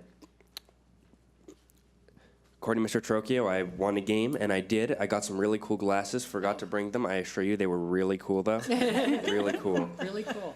Our guest speaker series continues to be a success. Yesterday, we had Tim Wright, a professional graphic designer with the UFC Corporation, talk to us about his life experience and how he became a graphic artist. Next week, we will have Crystal Sanchez from OCDE speak to us about their Safe from the Start program. Friday, we will be combining all of our staff appreciation days into one giant celebration, culminating in an all-staff luncheon celebrating a very successful year. ASB will be hosting the luncheon and presenting each staff member with a gift bag that includes all kinds of goodies that our community partners have donated in appreciation of our staff's amazing service. Wow. That is all. Thank you. Thank you. Great, thank you. Can't see your sign. I know I can't. Oh, Newport Harbor High. It was the sweater. Good evening. My name is Jordan Richardson, and I'm here representing Newport Harbor High School. So this past week, we've been doing our AP and IB testing. We've had our Grease show this past weekend and the weekend before. It's almost sold out every night. It was I saw it twice. Like, I loved it the first time, so I had to see it again. What's the word? We have Mr. Newport, which is on the 22nd this month. It's kind of like a comedic show, like pageant for like boys, and it's just like a fun thing to watch. This Saturday, we're doing an event at Fashion Island where 10% of proceeds that we've gotten stores to like donate 10% of proceeds like back to our school. So cheer and band are performing there, and then ASB is going to be there just hyping it up. What a good idea. And then prom, we've been planning prom. We're going to have it at the Yost Theater this year, and it's on June 2nd. And lastly, our Latin dance is on May 18th. It's like a cultural dance that our Latin club has like made.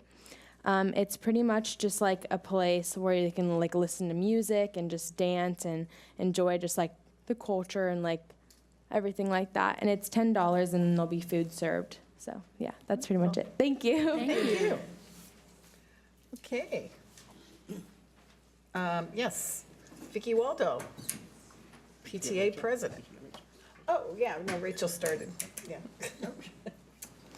Good evening, President Snell, board members, Dr. Navarro, cabinet, and distinguished guests. Thank you so much for participating yesterday in our Honorary Service Awards luncheon. It was a lot of fun, but I was just really happy to see everyone there. It was really great, so thank you for attending. We considered it a big success. We had 171 people attend. We were represented by 26 of our 28 PTAs. And we had 70 awardees there attending, so from throughout the district. So we were really happy about that. We also, the week before, went to our state PTA convention in Ontario, which is always very eye-opening and inspiring. They had a great gubernatorial candidate forum where 6 of the candidates for governor were there and debated back and forth and could discuss their goals for education, which I thought was very interesting. I had the opportunity to attend a workshop on mental illness in children today, which was extremely emotional for a lot of people because the statistics are so high, and the outcome from not being treated is so devastating. And so most of they went through a lot of statistics on kids and at what age they really, most of their treatment should begin so that they can still succeed through high school and on. We also heard that there's currently an assembly bill, I don't remember the number, the assembly bill in front of Congress right now for extra funding to address mental illness, and it's specifically to hire 1 counselor for every 600 students. And that's not an ed counselor, that's an emotional support counselor. So we're hopeful that that actually goes somewhere in our assembly. And of course, everyone's active right now this week with teacher appreciation, appreciating all those very wonderful teachers that we have. But our PTAs are also in the process of training their new officers, since they now have their new boards for next year, and they're very busy planning the events that especially are going to occur in the fall, the late summer even, with kinder welcome, et cetera. So it all has to be planned now before the end of the year. So this is a really busy time for them. And tomorrow we have Cynthia Strassman, our Executive Vice President. She will be hosting her Reflections workshop here from 10 to 11:30, and I believe she has 7 new schools signed up to attend. So we're really excited about that. We just keep trying to pull them in. We're still so excited about our first place winner for the state, and we haven't heard yet about the national awards, so we're hoping to hear soon. And we also had, at our meeting yesterday before the luncheon, we had Dr. Phil D'Agostino speak to our members regarding the parent education seminars that we're planning on setting up for next year. And we're starting to get in motion some ideas and dates, et cetera. We were able to pull in, so far we have 8 on our PTA member task force that will be addressing the issues that they feel that the parents really want to hear about and that will show up to hear about. So I'm excited that we're doing a task force where it covers the entire district, from people coming in that are active in the PTA and know the parents and know what's going on. So we're going forward with that. Thank you very much. Thank you. Thank you for yesterday, that was great. Yeah. Yesterday was Really wonderful. Okay, so we're moving on to our reports. Yes. We're going to ask Mr. Drake to come up to the podium. He has some guests that'll be speaking with you, and he will be providing you with an important update.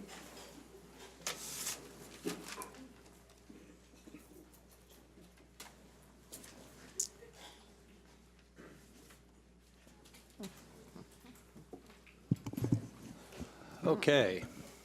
Good evening, President Snell, members of the board, Dr. Navarro, Executive Cabinet, and distinguished guests. I am back in front of you again to report out on our 6-8 math adoption process. As you know, beginning last year, we started a process with an end goal in mind to create a K-12 math experience for kids.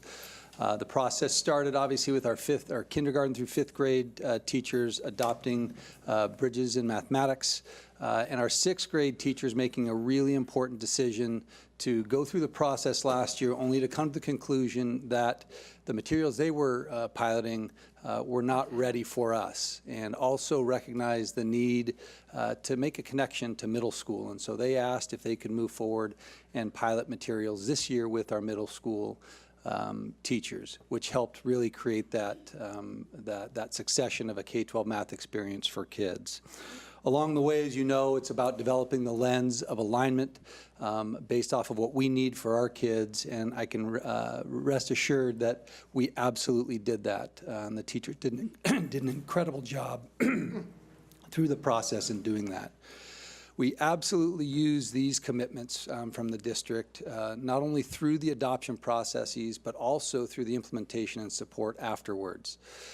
You'll notice every one of these statements begins with we, because the district, from the perspective of curriculum instruction, is all of us in this room. And these are the commitments we make not only to the process, but also to, like I said, the implementation of the materials and the support of instructional expertise as we go along. I do want to draw your attention to that first bullet, which is that instructional materials, while really important, right, they're only one small piece of the puzzle. And a bigger piece is the actual support of instruction and the transformative aspects of instruction that need to take place in order to implement the materials that our group has chosen. And that last bullet also, this is a multi-year process of support for teachers. And so, as always, we'll be patient through the process, we'll listen to their needs and move forward based off what their needs are. These were also obviously some guiding principles for all of us. They're in our California frameworks, but really we spent a lot of time talking about what it means to develop mathematically competent individuals who actually use their math and apply it not only to be better citizens, but to make informed decisions and to lead happier lives.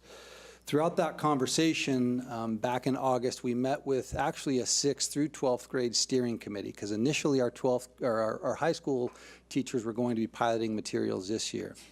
But as we talked through that experience we want to create for kids to make sure that it's a cohesive experience, kindergarten through 12th grade, our high school teachers made a really important decision to say, let's wait until middle school adopts so that we can then connect to middle school. And so they've put off their adoption for a year, and we continued with the 6-8 process. These are the things that our 6-8 teachers and high school teachers are saying we need to have and to be able to do in order to prepare our kids to be those citizens we want who are applying their mathematics. So this was really important for us to continue to revisit throughout the process so that we not only had an eye on alignment, but also on what we needed in order to create this cohesive program. In the end, once we built that lens and analyzed several different materials, these were the choices that we ended up having in the end. We decided to pilot Agile Minds, illustrative math, also knowing that if these two programs weren't fitting our needs, that we would return to what we currently have in our classrooms and go through a pilot again next year. These were also the solutions to our process as we met on the final day of consensus. And so this is what the whole conversation revolved around.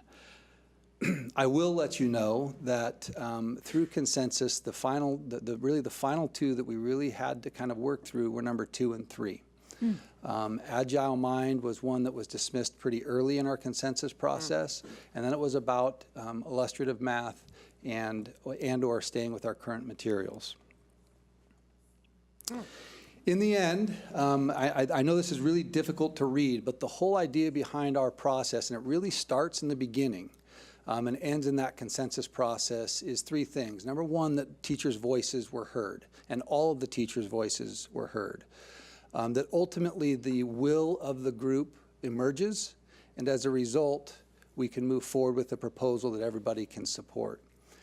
This is a poster as part of the process of consensus that we go through, where teachers dot in where they are in relation to their voice, where they are in relation to their support of the proposal, and then in the end, do they agree that the will is evident of what we want to move forward with. So if you look, the dots to the far right for the voice at the top, all those clusters of dots are under strongly agree in relation to all their voices were heard. The one in the middle says agree. They are still agreeing, just not as strongly as everybody else. The proposal of illustrative math as the program that will be coming back to you recommending adoption in June also has a high degree of support, from you had me at hello to I'm in and promise to help out, to I'll support, let's get moving. And then we do have one that has some reservations, but is willing and recognizes that the will of the group has emerged to move forward. And then finally, it's clear that the will of the group has emerged. In the end, the cluster is it's clear that the will has emerged. So illustrative mathematics is what we'll be coming back to you in June to recommend for adoption. And I show this to you as a slide. This is the Ed Reports slide for illustrative mathematics that talks about its effectiveness in relation to its alignment as well as teacher usability. I will tell you this report was not available to us when our teachers, using the lens that we built, decided that illustrative math was one that they wanted to pilot. This report came out about midway through piloting illustrative mathematics. And as you recall, in a previous report that I gave you, illustrative mathematics has received the highest score of any program that Ed Reports has reviewed, which I think speaks extremely loud to the expertise and the lens that our teachers use to make some decisions in relation to alignment. So with that, I'm going to turn it over to the real experts and the teachers. Good evening. My name is Stephanie Lakin, and I am a 6th grade teacher at Newport Heights. Last year, I, along with a collective group of 6th grade teachers, participated in this unique pilot process with kindergarten through 5th grade. One which our voices were definitely heard, our expertise and time was also valued. Through that 14-week pilot process, we were committed to evaluate the 2 presented programs and invested an incredible amount of time. But at the end of the process, the 6th grade pilot team made a courageous decision to not adopt last year. We felt the available programs for 6th grade at that time just weren't right for all Newport Mesa kids. Neither of them provided the rigor that all of our students need to be prepared for secondary education.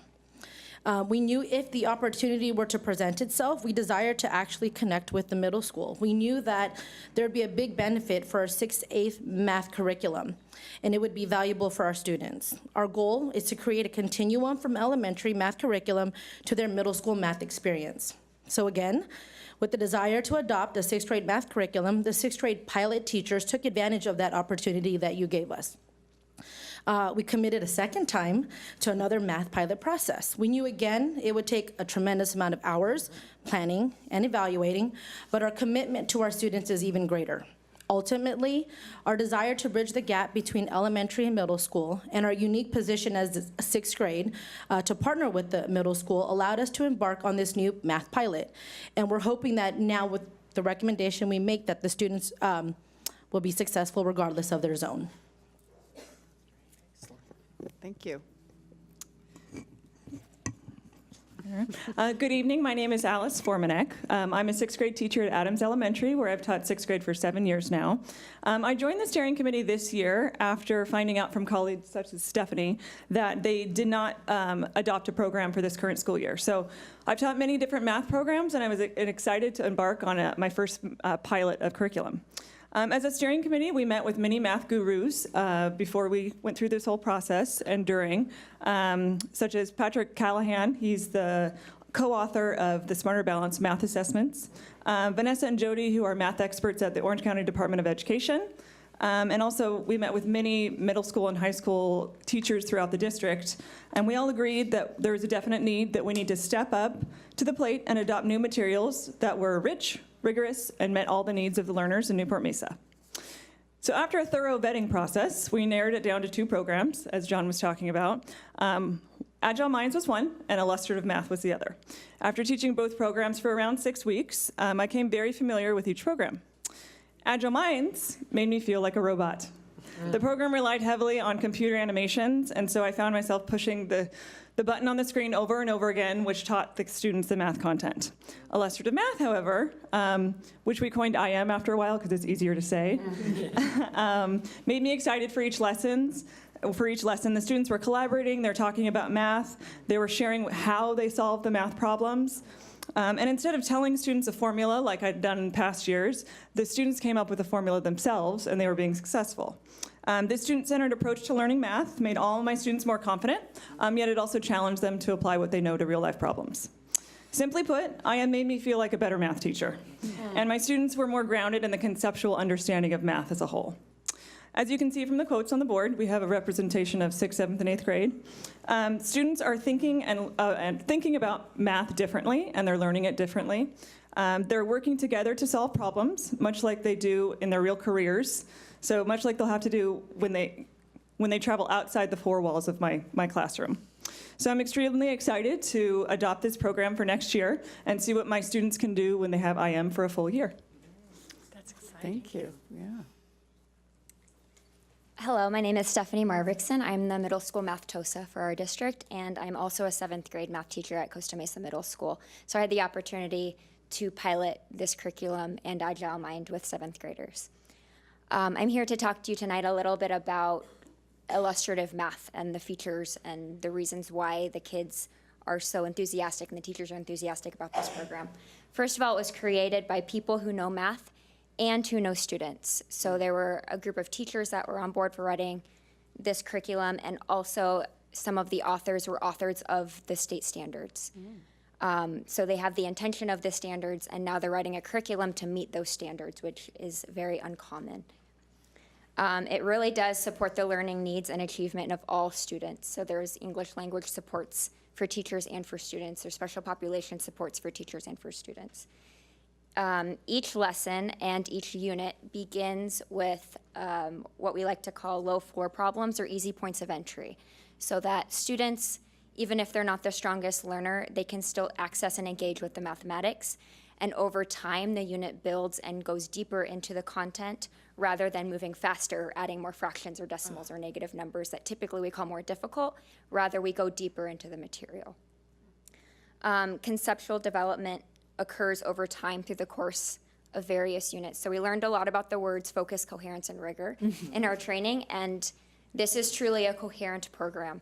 You don't learn Unit 1 and then never see Unit 1 again. You learn Unit 1, it comes back throughout the entire year. Everything is ingrained together and very intentional and very purposeful. So you use content that you learned at the beginning of the year to develop new concepts later in the year, and nothing ever goes away.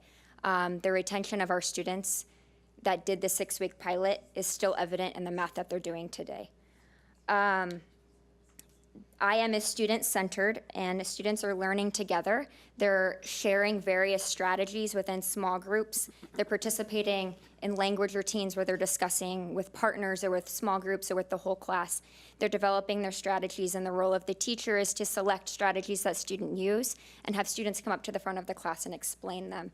The teachers sequence their strategies in a certain order. Most of the time that goes from something concrete to abstract. So students who are thinking very concretely can now see the progression build to the abstract idea. It the teacher facilitates discussions and makes all those connections. Like I said, there are built-in supports for EL learners and for special populations. And at our consensus day, one of the concerns was, can this really meet the needs of all of our learners? And we, on our steering committee and a pilot teacher, we had Costa Mesa's special ed math teacher pilot the materials.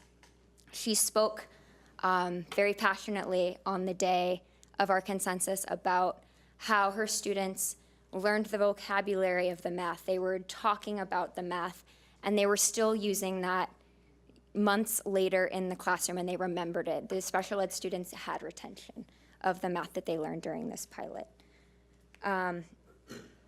There were multiple stories like that on Consensus Day of teachers talking about their experience with their students and teachers excited about the conversations they were having.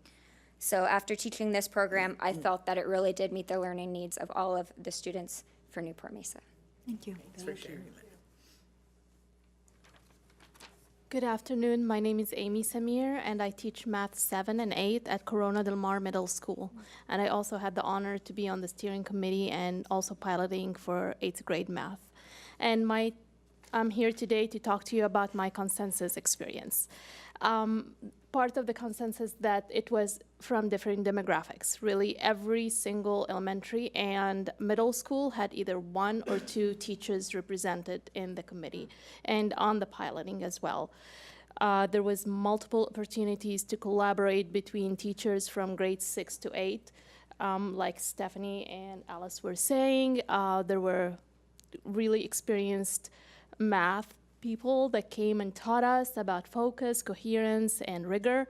There were people directing us of how to choose a program, what do we need to look in a program to make it a successful one for our students to meet their goals. There was learning experience of how to identify a cohesive curriculum. Also, we finally found IM, and we are all excited to start piloting or adopting it next year. There were various ways for voices to be heard. Voices like students, as you see, this is just 3 of them, but parents were also included as a Google form to just submit what they think of the program. All teachers' voices were heard. On the consensus day, there were I don't want to say voting, but there was the final decision, and there was one teacher that was not sure if IM was the right curriculum for her class, and we all talked about it, we discussed it, we kind of convinced her, and she joined the will of the group, like John would say. And it was a mainly teacher's input. There was a weekly input on every single aspect in both programs, Agile Minds and IM. We were inputting on how rigorous it is, how coherent it is, how focused the materials are. Are they really supporting students with all modalities? Are they really supporting the ELLs and SPEDs? Our voices were very much heard. And again, as John would say, the will of the group emerged, and we are very excited to choose IM. Thank you. Thank you. Wow. Oh, wait, there's more. Oh, wait, there's more. Yes, so what a privilege to be a part of this group and work, really a humbling experience, work with such a passionate group of teachers, elementary and middle school, and reflection of the process, really kind of where we are. It allowed us ownership of the math, responsibility, and more than anything, positive energy. And I see this positive energy as really being kind of our foundation or the soil that is really going to allow us to grow in our teaching practice. As John mentioned earlier, it's not the materials that define us, but it's the conversations, and they're a resource, but really those conversations have developed us into a new place and a new commitment to be the change agent at all of our sites through the district, and especially as we move up into high school. The growth in the teaching practice is a huge focus that the teachers discussed and talked about as really the teacher as the facilitator. As students being the ones who are constructing, understanding, and discovering their learning. And moving forward, just that growth mindset. This is research-based, our deep discussions that focus on student learning as well as instruction. And so really, the Bridges adoption 2 years ago, the IM experience now kind of leads us to the complexity of what I have up there for high school math. But intentionally, the arrows go equally back and forth. The group has done an outstanding job of really setting a solid foundation that is going to allow for that K-12 experience. They teed it up perfectly as we come into our high school pilot, looking at some potential resources as we go into the 2018-2019 school year to fully bring home that reality of a K-12 experience. And so the committee's done a fantastic job of getting us here, and again, we're in a good spot as we come into this school year, as the high school, who, as John mentioned, also elected, like the 6th grade teachers did, to take a step back, to make sure we got it right, and that connectivity to the elementary school, and now the high school has been a part of the process, and we can truly connect to those other 2 levels. So it's been a fantastic process, and really kudos to the teachers for all their great work.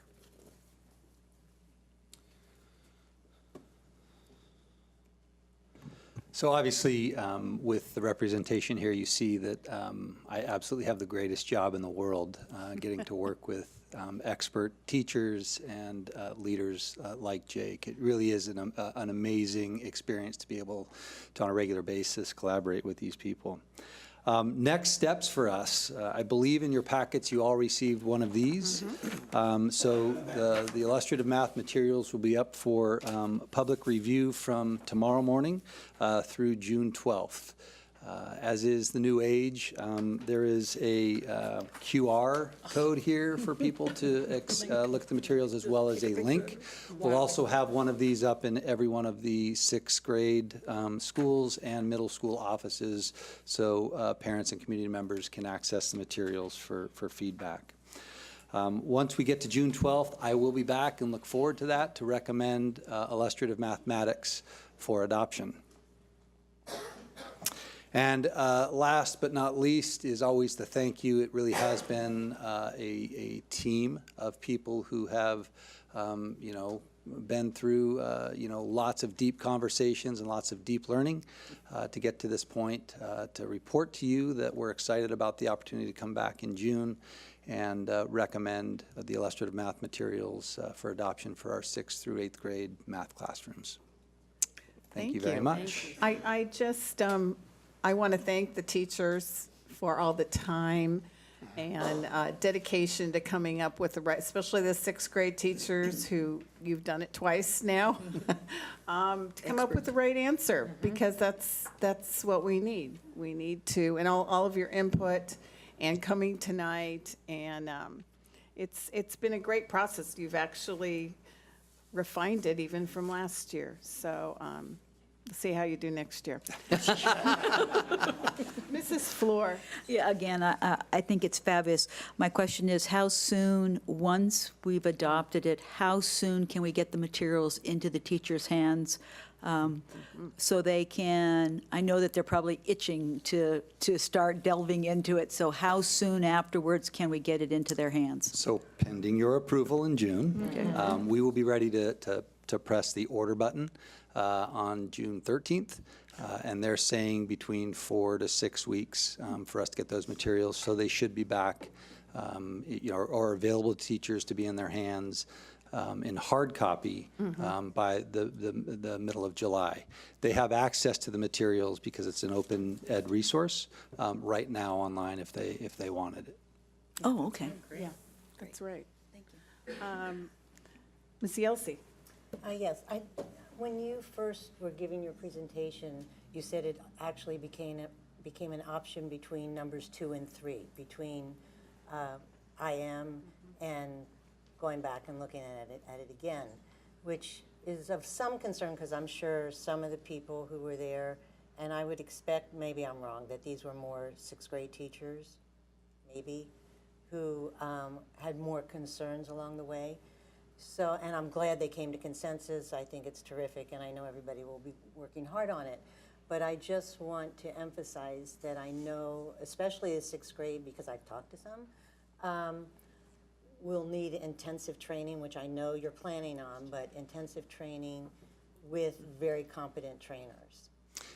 And I use that word, but I know that they, you know, there are some who are better than others, and I know they really are going to need that, and hope it'll happen. Absolutely. And just two quick comments to that. One of the kind of deciding conversations that I was able to hear in relation to that decision had to do with that commitment to that K-12 experience.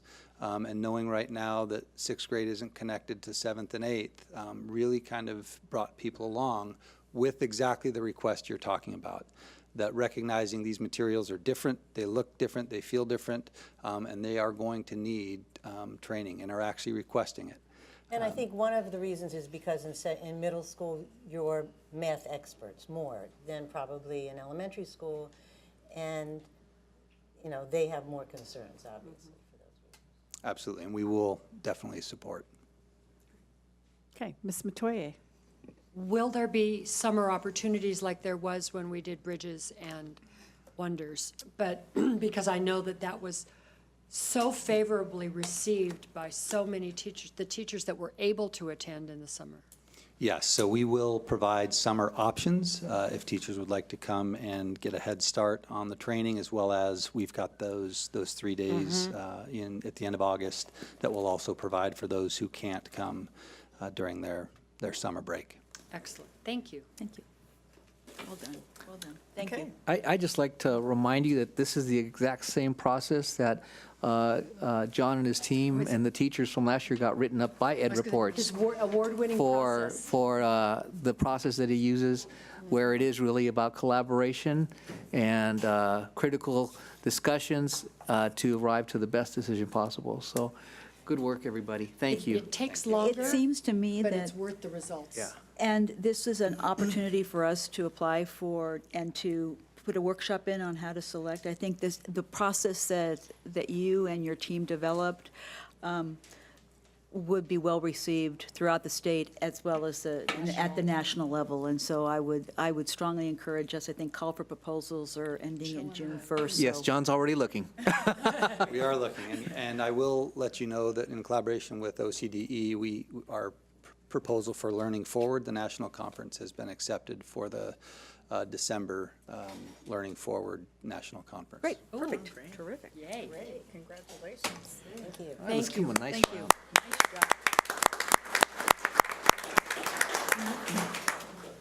Important stuff. Okay, on to our second report. Okay, so I'm going to hand this off to Mr. Holcomb, and they're going to review our IPM. IPM stands for Integrated Pest Management, but it also includes herbicides. So anything that we do to control pests of any kind. And this is really based in some laws, and they'll be providing you with the background as well as how it works in our district. Mr. Holcomb. Thank you, Dr. Navarro. As noted, there'll be three major parts to our conversation this evening, and there'll be three of us speaking. I will provide you some of the background on the Healthy Schools Act and how that puts in place the Integrated Pest Management Plan. Mr. Marsh, our Administrative Director of Facility Support Services, will communicate to you a little bit about our Integrated Pest Management Plan. And then Mr. Bolton, the principal at Newport Harbor High School, will put it in context a little bit to specific actions at schools. In the year 2000 was a real watershed year in the state in this area because in that year when the Healthy Schools Act was passed, the state really took, in essence, a U-turn, a thoughtful U-turn, but took a U-turn in the approach to pests and the use of pesticides and herbicides. Prior to that, for many decades, the approach had been 100% eradication through all means possible, and that was the thought. And it was, in some respects, a very simple job.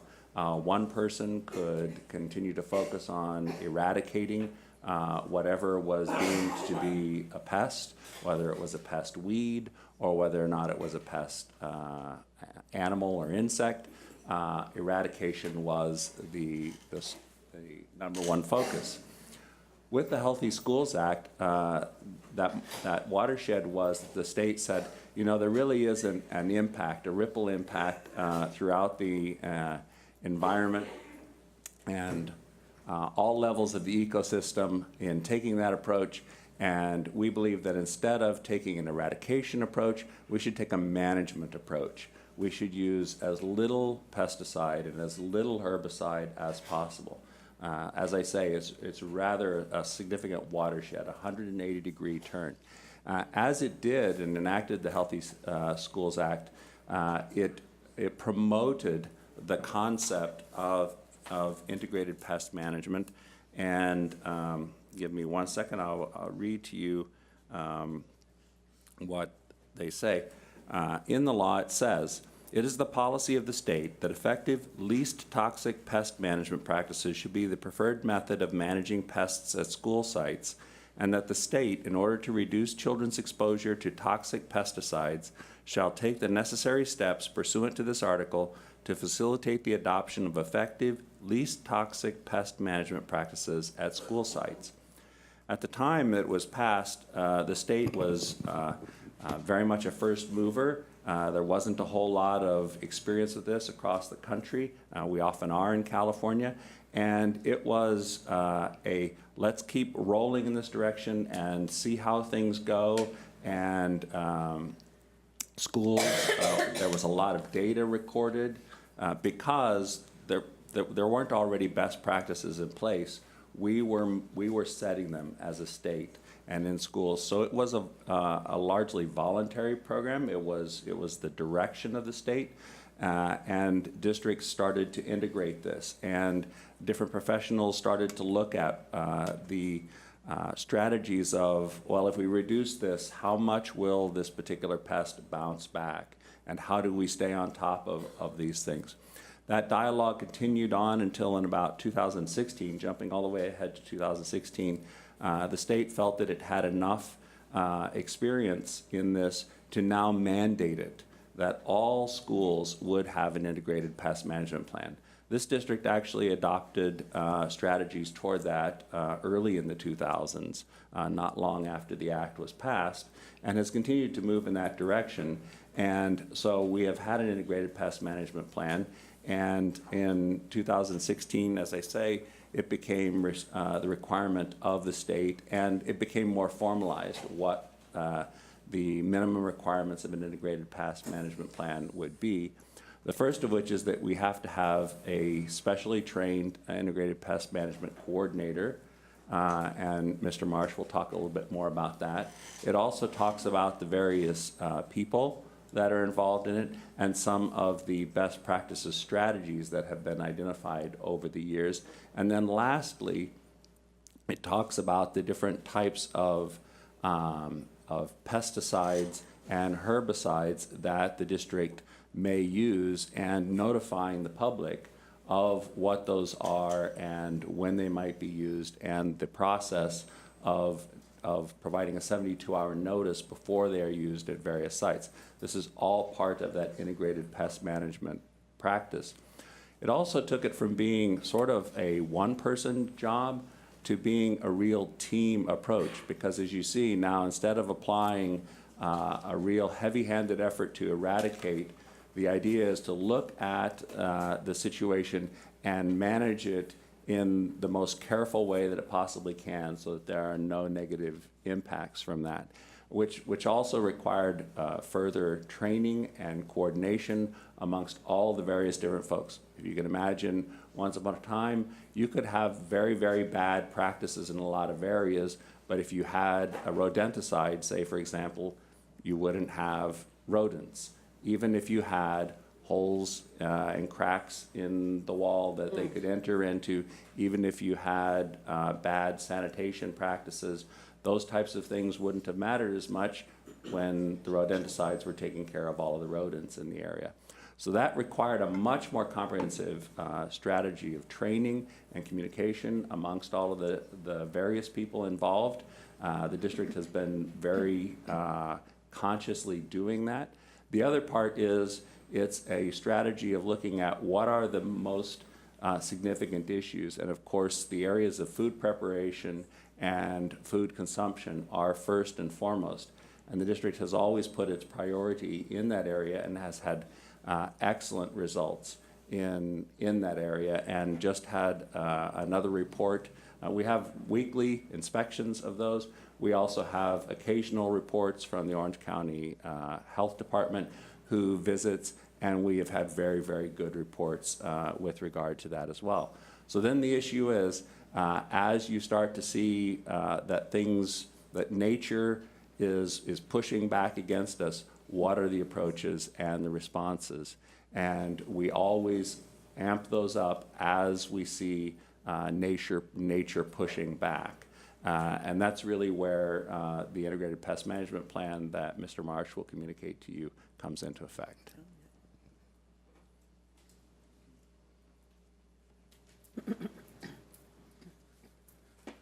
Good evening. Mr. Holcomb has already covered some of the pieces of the process, and this district did adopt early on IPM programs, and we have actively been working on that. And I'm sure I just hit a button to wake the laptop up, but I'm just going off some quick notes here. We have a district IPM coordinator. Rich Rebensdorf, our M&O director, is the IPM coordinator. In the past, the prior M&O director was our IPM coordinator, and that position requires annual training for that role. Sorry, Ryan. And the other people on that team is we have John Lewis, who is a state registered pesticide applicator, but he is also the field person who does the field inspections out at the school sites. Do you have a presentation? No, I don't.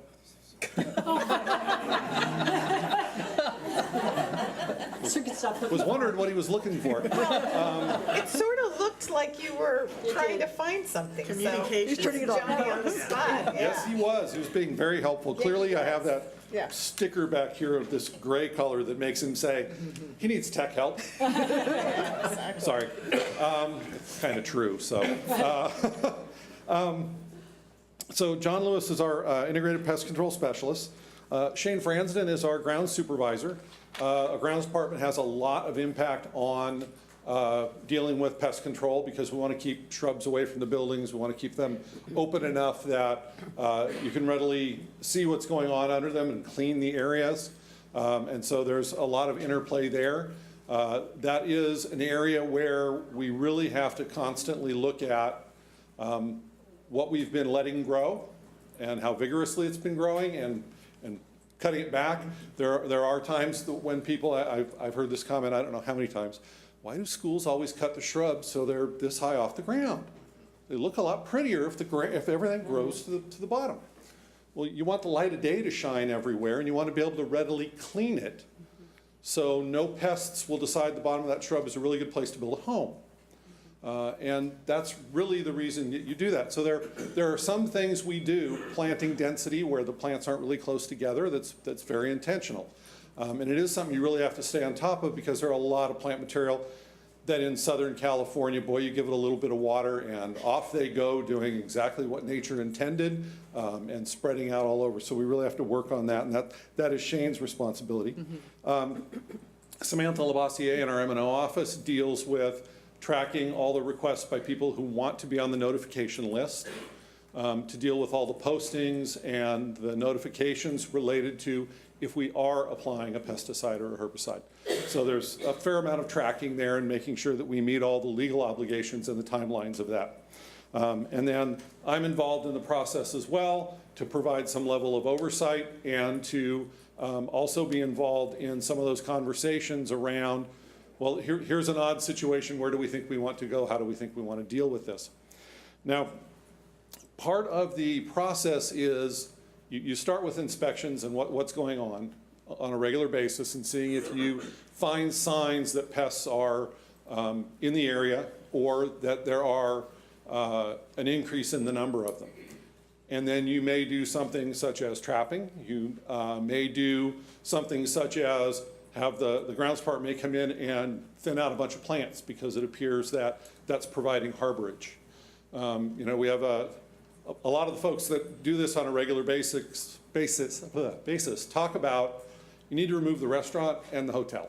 In integrated pest management, they really talk about harborage, food, and water. If pests don't have any one of those, then they'll look for somewhere else to be. So we want to reduce that in any way we can. Sometimes that is changing a process in a building where maybe standing water was left for some reason, and we don't want to do that. It's making sure that our irrigation systems are functioning in such a way that we don't leave a lot of standing water. Some of it is around how food is stored, and some of it is how promptly food is cleaned up. I'll give an example of an area that's very, very problematic for us, and that is all those wonderful parties that happen right before the holidays. When we have a very low level of substitute custodial staff, because everybody, almost everyone, is trying to go somewhere for the holidays. And so we have those parties, and it becomes a real issue sometimes to make sure all the trash from all the schools gets pulled out that last day after those parties. So we don't have food in a classroom over an extended break, because that's an invitation. So there are a number of those things that we are very aware of and we focus on, but there are other times where nature just kind of conspires that things are going to escalate. So in those instances, we will go to an outside company and get more support. For instance, we don't do anything internally with bees. We bring in an outside company that captures and takes them away. You know, we don't want to lose any, but we don't want them on the playground either. And as someone who carries an EpiPen for that, I truly appreciate it. Then we have other pests, skunks, possums, others, that we trap and release. We typically hire an outside firm to do it. Sometimes we'll put the traps up, but if we catch it, we go to the outside firm. And typically they will release Cleveland National Forest, places like that where they're back out into the wild and they're far enough away they're probably not going to come back to us.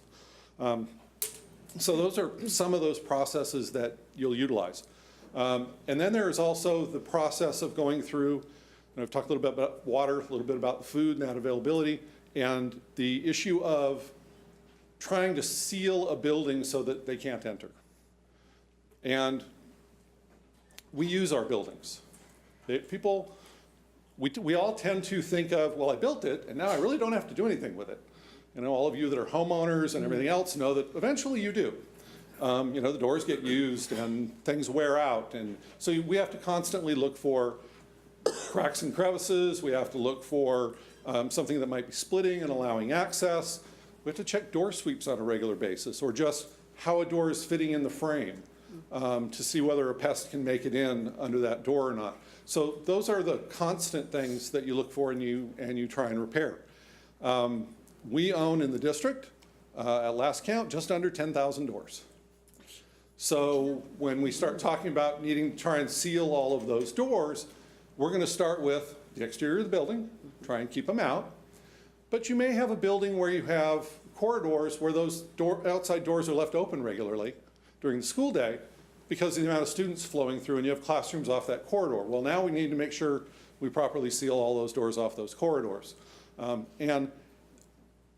In simple terms, that's kind of the process you go through as you escalate what you're looking at, and you escalate the level of response as the number of pests change.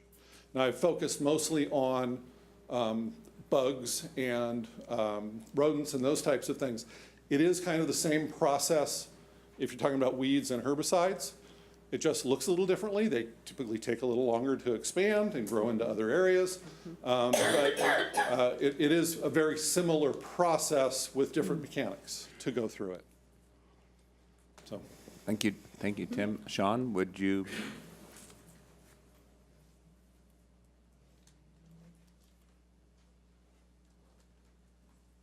So as mentioned, it takes a real team approach of the people at our various sites and our maintenance and operations department to continue to communicate about all of these different strategies to reduce the reasons why we might have a pest at our sites. So good evening again, and I'd just like to begin by apologizing to the board, to Dr. Navarro, Executive Cabinet, members of our educational community, teachers, staff for the recent rat issue at Newport Harbor High School. As a leader of the school, it's a privilege and it's a huge responsibility. We've tried to get our arms around this issue for the past 2 years, and when we came back from spring break, it was a much larger issue than we realized. And so Mr. Marsh and Mr. Holcomb have touched upon a lot of the pest management controls that we've put in place, plugging up holes, making sure that trash is eliminated quickly, and really approaching it from a team perspective and incorporating everybody on the within the educational community to get rid of the trash immediately, to plug up the holes, close up the windows, and just watch for all the warning signs of rodents, rats on our campus. We've communicated with our educational community. We're going to communicate with them again. We'll communicate with the staff. We had a meeting yesterday with teachers specifically in Dodge Hall. We'll follow up with another meeting shortly. And just visiting classrooms and talking to teachers and talking to students, just making sure that all the needs are addressed and also that communication lines are open between classroom, administration at Newport Harbor High School, and administration at the district level. The response has been fantastic. I'd like to thank Dr. Navarro, Executive Cabinet, everyone on down. It looks like we're getting our arms around the issue. We're certainly not out of the weeds.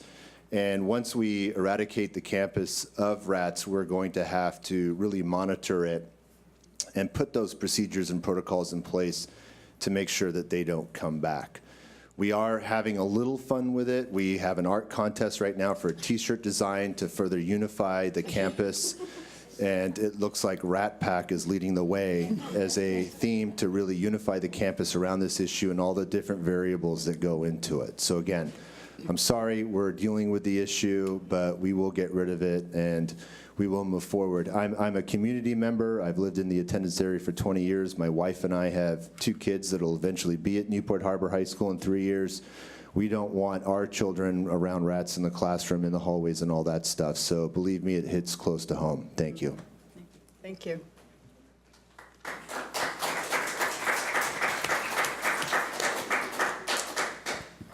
And that concludes our report. If you have any Do questions. you have any questions? Good, thanks. Okay, it sounds like we're working the problem. Yes, we are. Good, thank you. Okay, so on to informational items. Yes, we have one informational item tonight, okay? And I'd like to ask Dr. Sir to come up to the computer. And several weeks ago, you'd asked about class size in our district. So we have a little update for you on Great, class size. And we have 3 data points we use. So, you know, just imagine the old first GPS system worked on 3 data points. That's how it pinpoint. That's how you could pinpoint where you were. So we try to use 3 data points on almost everything we do. So we'll be presenting 3 different data points for you. Okay? Good evening, President Snell, board members, Dr. Navarro, cabinet, and esteemed guests. It's a privilege to be able to stand in front of you tonight and talk about class size at the elementary level. I'm going to provide you with information in regards to class size and staffing at the elementary level, and then Leona Olson is going to be able to provide you with more of a global picture of our district compared to other districts, and Dr. Navarro has a piece in which he's going to share some class size information. So starting out, looking at average class size, you know, one of the themes for tonight that I think we've heard loud and clear, especially with Mr. Drake's presentation, is that it really does take teamwork when it comes to working on something that's important. And when it comes to class size and the staffing process, it is really important and has a big impact on teachers and principals and the district as a whole. So it does take a village. Starting off, when we look at the staffing process, roughly around February, Jeff Trader and his department, they do a great job of providing elementary education with detailed projections for what staffing will be for the following year. From that, I would like to give some credit and recognize Leona Olson. She came into the district and provided us with some information in regards to looking at averages to help paint a picture of recommended number of teachers for each school. And that plays into sort of a tiered process of how we look at staffing at the elementary level. The first step that we take is we take a look at the total number of students at the school, and we take a look at what are the district averages. And from that, we get a number that would say, based on those two factors, these are the recommended number of teachers that should be at this school site. The second part to that, which is more detailed and more involved, is looking at each school individually and looking at each grade level individually. And that's that second part. So when we look at overall class size in the school district, transitional kindergarten in our district has an average of 17. Kindergarten, we're at 22 students on average. First grade, 23. Second, 23. Third grade, 24. Fourth grade, 27. Fifth grade, 28. And also sixth grade, 28, which are really good numbers from my perspective. Monitoring class size is something that principals and my department do very, very closely. We do that once enrollment numbers start coming in towards the end of the year. The packets start coming in. We start getting a little bit of a feel for numbers. And then that collaboration continues very closely moving into August. That is a prime time when enrollment really starts showing its picture as far as the total number of students that are appearing in our grade levels. There are basically two X factors, things that we don't really know, and Board Member Metoyer, I think you'll appreciate this, is that TK and kinder numbers, we just don't have a strong grasp on those until we get at least into the middle of August, even the latter portion of August, because parents are enrolling and we don't have that cohort having moved through our process like we have had TK students who were there, kinder, first grade, everybody moving forward as a cohort. Those numbers do alternate and change, but it's nothing like those X factors of monitoring TK and kindergarten. When it comes to transitional kindergarten, when transitional kindergarten first came into Newport Mesa, a decision was made for TK students to attend their home school. And with that, we are able to offer standalone TK classes when the numbers get high enough to be able to warrant that. Roughly speaking, we have 22 elementary schools in the school district. Davis does not offer TK, and Kaiser is a 3 through 6 program. So out of the 20 schools, we have 9 standalone programs, nine schools that offer a standalone TK. And it's a total of 10 classes because Woodland, which is a K-2 school, has 2 standalone TK programs. In the big picture, when we look at, what are some of the trends that we see when we look at class size TK through 3rd grade, our district average is 23. When we look at class size from grades 4 to 6, our average is 28. In Title I schools, those numbers are slightly lower. I think Vanessa Gailey would appreciate, and I know she does appreciate the fact that we have a little bit smaller class size when it comes to TK3 at an average of 22, and grades 4 through 6 averaging 27. The process is a challenge each year, and sometimes, we have students that we anticipate numbers to be something, and then warm bodies show up the first day of school, and that's very different. So it really is a constant fluid conversation with principals analyzing the staffing, and there are bubbles that move through the schools that have a big impact. On the one year, you could have 2 teachers in a grade level. The next, you may need 4 teachers in a grade level. So those really impact what the overall configuration of grade levels and the number of students and teachers in those grade levels. But it does offer an opportunity. We have a transfer process in this district for a reason. And that transfer process, when numbers are low in a particular grade level and parents have put in a transfer for that school, for that grade level, so it's really kind of a dance between looking at where do we have openings, how do we honor parent transfers, and how do we keep our elementary classes and schools moving towards and aiming constantly at these averages, because it is a process that is allows us to really constantly analyze and move and get better and better. And that's really something that I appreciate. Also, to give credit where credit is due, Terry Russell does an amazing job of working with the transfers within Newport Mesa. So that's another critical piece to the puzzle. I guess the last thing I would say when it comes to elementary staffing, elementary class size, is the final step, if you will, this really is about site-based decision-making that we honor in this school district. So that can play out in different ways. I'll give you a few examples. Sometimes you have a site-based decision where you have higher class size in your upper grades. Even though you don't have to reduce teachers, there's a site-based decision to have there be even lower class size in primary grades. And so that's a team conversation. So we don't micromanage how principal wants to go about constructing the number of teachers in each grade level. We provide guidance. It's a constant conversation, but at the end of the day, they have some strong rationale for structuring their classes the way they do.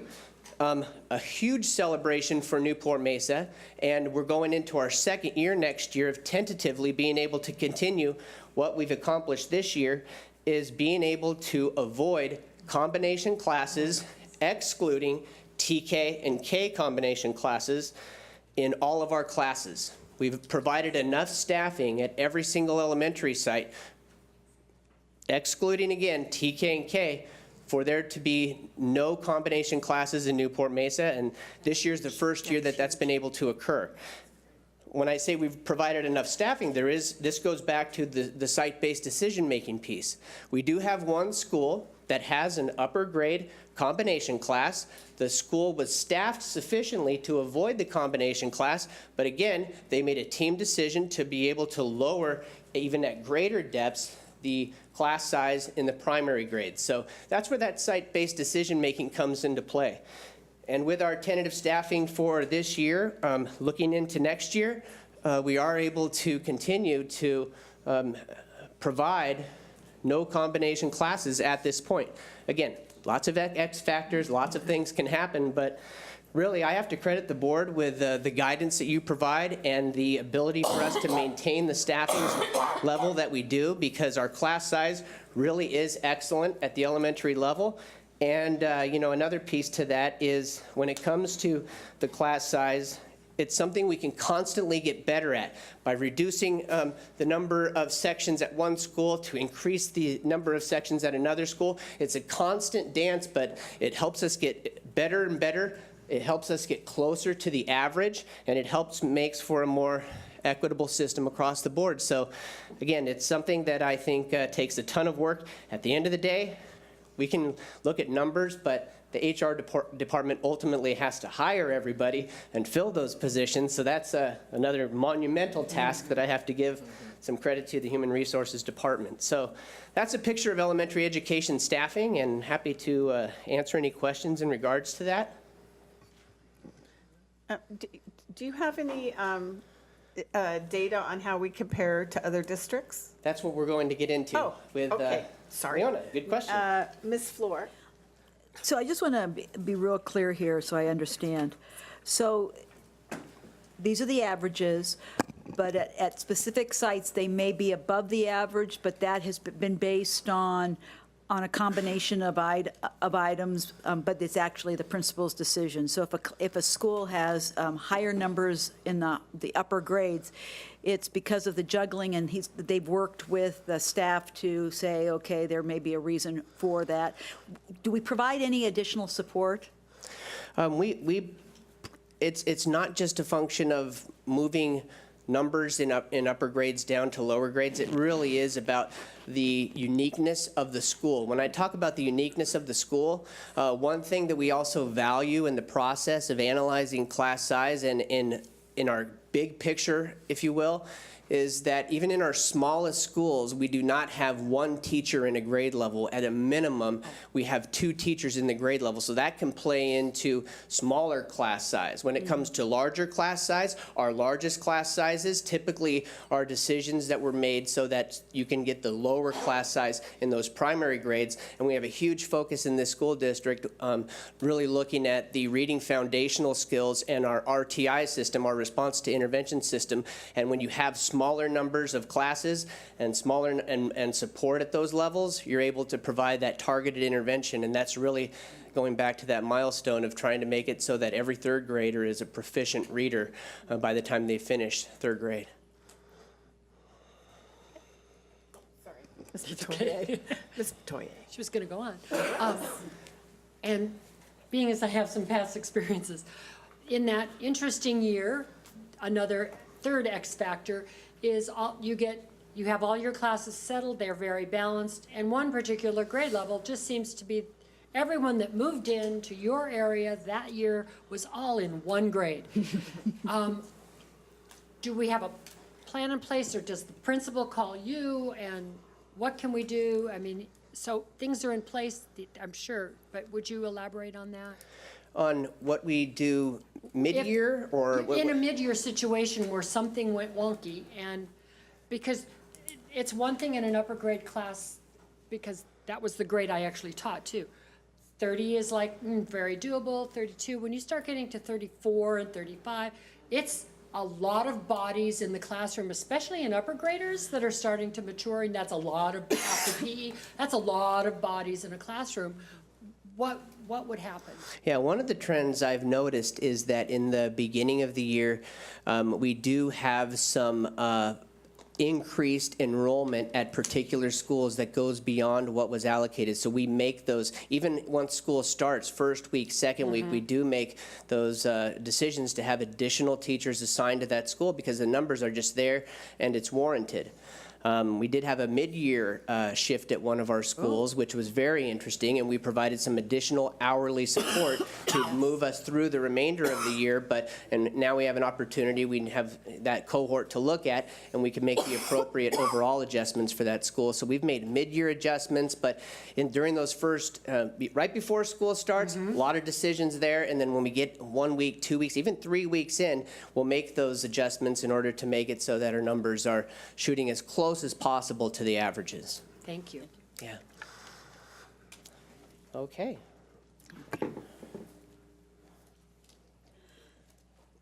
Snell, board members, cabinet. What I'm about to share with you is a comparative staffing, because this is one of the questions that we often get. Is it on? Am I loud enough? There. Is that better? Sorry. So we take a look at comparative districts, and this is a good way for us to take a look at trend and how our staffing compares and appropriateness, and it's pretty impressive to see. So you have 11 districts that we use as comparative districts. This report is created by School Services of California, who works with us on many levels, as you know. So if you take a look at these are the districts, you'll notice that they are all unified districts, being TK-12. And the next slide, thank you, Dr. Sir. Oh, look at that, is that fancy? Sorry. If you take a look at this, so what this chart is showing you is that by grade level, if you took the average of those comparative groups, so you took all of their kinder and averaged them out, it would be 21.36 per grade level. And if you look at our districts, it's 21.29. And so that reads across the chart. So you can see that we are lower than the average of the comparative groups, in some cases significant. I think it's important to remember that this is one particular year. This year that is represented is 16-17. The data is taken in October, so it's one point in time in 1 year as comparison to the information that Dr. Sir shared with you was 1 point in time very recently, I believe, in fact, this month. Yes. This month's report. So, but again, it is important to note that our staffing averages are quite a bit below that of the other districts when you put them all together. The next slide shows you that this is 7, so when you get into the secondary level, of course, we're looking at by content area. And so this chart is in reference to our 7th and 8th grade, intermediate level. And again, you can see that we are right on the average. Math is slightly higher on this given year. That doesn't, it's not always that case. And then social science is lower. And then if you take a look at PE, it is significantly lower. The next chart, so this is the 9-12 comparison. where you can see, again, in English, we are lower by 2.38 all the way through, and in this case, PE isn't quite as low. But you can, again, the overall I'm sense. confused. What's the difference between the top chart and the top chart is 7.8, and the Thank you. bottom You chart added is the bottom one. 9.12. Okay. Oh. And the numbers, the comparative group numbers are 2016, 16, 17. And then our numbers are the latest numbers. No, our numbers are is- 16, okay, that 17. The makes ones on sense. Dr. Sear's Oh, okay. report We're- were this we're- recent. Okay, thank you. Apples to apples. So that gives you a picture of how we look in. I want to be in high school. Okay, good. Any questions? Thank you for the information. Go kind of, just going kind of. Ms. Matoye? Since the high school numbers are impressive and wonderful, do we have any plans to work at being that impressive in middle school? I mean, I understand every time we add a teacher, that's a significant commitment for, in theory, 30 years, because we don't just say, well, it fixes this year and that's it. It's a 30-year commitment. But are we trying to become lower? I mean, is, Every year, we relook at how the staffing and how it is planning out, and I know that Dr. Bauermeister works closely with the principals on their master schedules and seeing where those bulges are and why, and taking a look and determining what the needs are there. I can tell you one of the reasons is two of our middle schools are on the block like the high school, so they teach 6 classes, so they average 30. 2 of our middle schools have 5 classes, so they average 36, which bumps that average up for the middle schools. So that's why our middle schools have a little bit higher averages. that was my answer. Thank you, question. Thank you so much. Okay. Okay, this next chart is mine. So the third look is a federal look, national data. So this comes out of the Civil Rights Data Collection, which is done every year in our district. And it was released this year, but it's really a year earlier than even the data that Ms. Olson had. Okay, so this is 15-16, because that's just been released this year. So what is unique about this ratio that they've created is they take every teacher in a school and divide it by every student in the district. Okay, so they put all of our teachers together. Newport, how many teachers are in Newport Mesa? That they add that up. Then how many students are in Newport Mesa? And they divide that by that number. So you can see, and I put them in order from smallest to largest. So Laguna Beach in that year had an average of 19.82 to 1. So there were 19.82 kids for every teacher. Okay, that's how it worked there. We were Is that yes. K-12? That's K-12. Oh, okay. K-12. Every child. Every child, yes. They don't look at grade differences or anything else. This is how many teachers do you have divided by how many kids? And what does it look like if for every teacher, how many kids are that? Newport Mesa, we're at 22.67 to 1. Okay, so we have 22 kids for every teacher. And then you go on down. You'll notice that was the first year for our LCFF funding, where some districts got additional money. They get the concentration money, and then they get the supplemental. So you see Santa Ana and Garden Grove did a lot of hiring that year, and they're up in 24. They're just below the OC average for our schools that are identified here. And then you go on up and you see how all the other districts go. So comparatively, we do fairly well on the comparison on the system used by the Office of Civil Rights.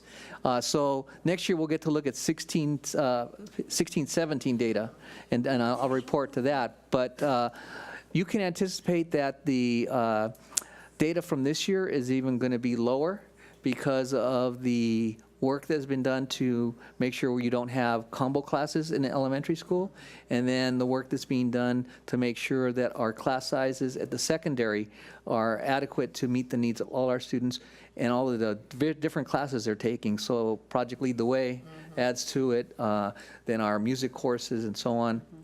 And I think you'll see, we won't see that data for 2 or 3 years, but it'll come out, and I think you can anticipate that it's going to go down again. Too bad they don't have computers to use. I mean, that used to be the excuse that took a long time for the data to get up to wherever they were working and get back to us. It's very frustrating. Well, and in defense, of the Office of Civil Rights, Yes. they provide an amazing amount of data. You can look at it many different ways, and I did look at it many different ways, and they give you a bunch of different ratios. And it's all about, our kids being treated evenly throughout districts, regardless of whether they're a wealthy district or not a wealthy district. And so, 24.96 for the districts I have up here, that's a pretty good number, and there's only, it's not too big of a variation from the top to the bottom. Okay? Okay. Do you have another question, Ms. Victoria? Was this full, of course I do. Full-time teachers or part-time teachers or everybody? It just had number of teachers, it didn't define it. Okay. And we have to report every teacher we hire. Okay. Okay, and so did everybody else. Yes. Okay, great. Thank you very Okay, much. thank you. Okay, so moving on to community input. Speaker cards for items on the discussion action calendar will be held until that item is considered by the board. This is an opportunity for the public to address the board on consent calendar items or on non-agenda items within the subject matter jurisdiction of the board. Per Board Policy 9323, each individual speaker will have 3 minutes to cover one or multiple topics, and speakers may not cede unused minutes to other speakers, and there is a maximum of 20 minutes on topics, comments per topic. With board consent, the president may increase or decrease the time allowed for public comments depending on the topic and the number of persons wishing to speak. The board, staff, and members of the public may request that a specific item on consent be removed to the discussion action. Requests to move consent items must be received prior to the time the board takes action on the consent calendars. Depending on the nature of the comments, the board president or superintendent may respond, or the president may call upon board members for brief comments, questions of clarification, provide a reference to staff or other resources for factual information, or request the superintendent to report back to the board at a subsequent meeting concerning the matter. However, in compliance with the board policy and the Ralph M. Brown Act, the board is not permitted to take action on non-agenda items. Any board member or member of the public may request that a matter within the jurisdiction of the board be placed on an agenda at a regular meeting by submission of Board Policy 9322 agenda request form to the superintendent. When a request is made during the public meeting, all verbal requests must be followed up with a submission of Board Policy 9322 agenda request form to the superintendent. All comments are recorded in full on the meeting video record that is posted as a courtesy on our website at www.nmusd.us. DVD copies of the complete meeting are also available to check out from the superintendent's office for 3 business days or for purchase for $1. Okay, thank you. John Caldecott.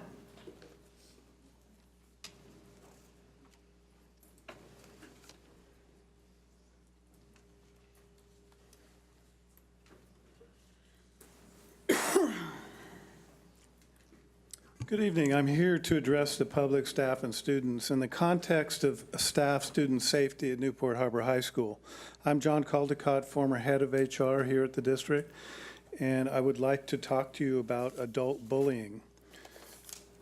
In most districts, a prolonged rat infestation, especially when it causes concern for students and staff, would be addressed by the superintendent. In most districts, the superintendent would be out in front of it. Communication plans to triple efforts would be, and the providing of resources to do that. Everyone would be encouraged to speak out and express concerns and make reports in a team effort. In this district, staff and students speak out, and the superintendent causes a letter to be sent to the union president threatening criminal prosecution for trespassing and banning his presence on campus for his participation in a rally. In any district in California, this action is unprecedented. In a safety issue to ban the union president. I have never heard of it. It's outrageous. And it is now public that this occurred. For most boards, this would cause the action to terminate the superintendent's contract. There is no need for a 2-year investigation and then a court battle to get the results in this one. It's public knowledge. You can't hide it. Safety is not your number one priority. As Russell Lee Sung said at the safety presentation last meeting, your priority is preventing embarrassment to the board. I have no idea why the principal would be up here apologizing after all of the overloaded information that you provided to preempt the audience from making this an issue. This is ridiculous. It never should have happened.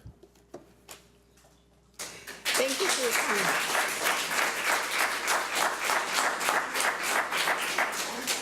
And I would just say that, if I can make a comment, safety is a priority, which is why we do not approve of our students going out of the classrooms without notifying administration, the police department, the way that's the way it should happen. But thank you for your comments. Gibran, oh, that's Gibran. Gibran Stout. Gibran Stout. Sorry, I messed it up last time as well. That's the first time in 53 years anyone's ever said that. I apologize. I never messed it up ever, right? Kidding. Kidding. Okay. Happens all the time. If you come next time I come up and, I'm sorry, you can start. No, now. it's fine. It's fine. It's Gibran Stout. Gibran. Good evening, esteemed board. Thank you for the opportunity to address you this evening. A couple of you know me. You know me through our kids, and you know me from my personal passion about kids and agriculture and connecting them with nature and just having them get dirty and having them work and having good work ethic and all the things that seem to be lost in this day and age. Although I previously worked in the school garden and 4-H with the GOAT project, currently my current passion, well, my lifelong passion has been horses. I've been lucky enough to found a youth sports team of equestrian vaulting, and it's the only equestrian vaulting club in the county of Orange, and it's pretty cool. You can Google it, but that's not why I'm here today.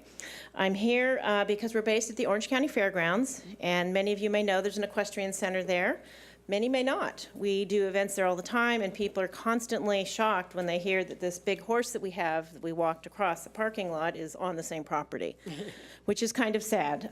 Many people think that it's only for wealthy people, and those of you who know anybody who owns horses knows that they're not wealthy.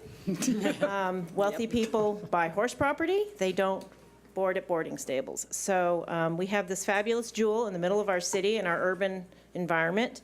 And the current Fair Board is proposing to demolish it and pave it. And not only does this go against their mission for heritage, agriculture, and community, it's a huge loss for our community. It's a huge loss for our kids. And it's, I could go on and on about horses and all their wonderful things, but that's not even the point. The point is this is our fairgrounds. It's an agricultural property, and we have, with high property values in Orange County, it's so rare to be able to have this jewel. And so I'm here today to invite you to resolve to join us in our efforts to save this jewel and to really help grow it so that we can have more outreach and we can do more. Our facility was cut in half about 10 or 15 years ago, and so now they're proposing to pave it for a parking lot. And you can look at the Fair Board's website. You can see the master site plan. It's page 41. They say that they want to have more community outreach, more hands-on agricultural learning. Clearly, this does not promote that. And we all know and love Centennial Farm, and it's fantastic, but kids can only view the agriculture. They can only pet a chick. There is no hands-on learning allowed for anybody under 18, and they get that opportunity at the fairgrounds. And we have people who come just to pet the horses. Thank you for your time. Thank you for your comments. Wendy Lees. Sorry? No, you're fine. No, you're fine. I'm sorry. Thank you. Oh, sorry. Wendy Lees. She may have stepped out. I saw her here earlier. Can I ask a question? Dr. Navarro, can we discuss whether that's something the board could do? Can we put that on a future agenda? Yes. Soon, because I'm sure there's a deadline. I don't know what it is. I would just like to discuss it. Thank you. Okay. Absolutely, thank you. And our next speaker, I apologize for the pronunciation of your name, Plenika Albitar. That is it? Yeah. Okay.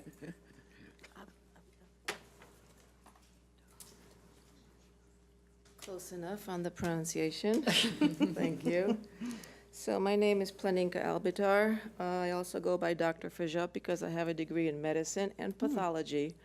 And that is the main purpose of my being here tonight, is my concern for the well-being, specifically when it's related to the health of our students and teachers and administration at Newport Harbor High School.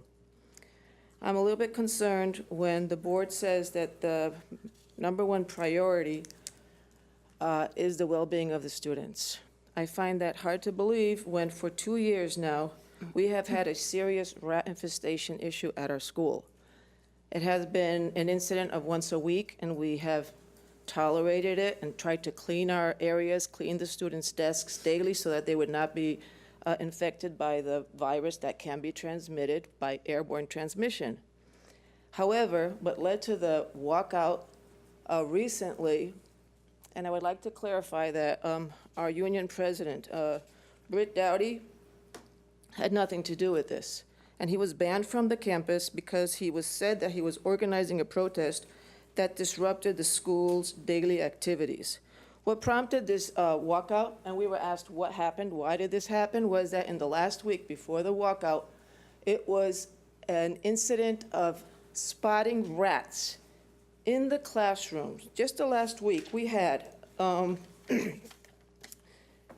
rat was left in a trap under a teacher's desk for like several hours. She didn't even see it. The rat was under her desk. If she had put her foot a little bit further under the desk, it would have caught her foot. There was blood splattered everywhere under her desk. That is a health hazard.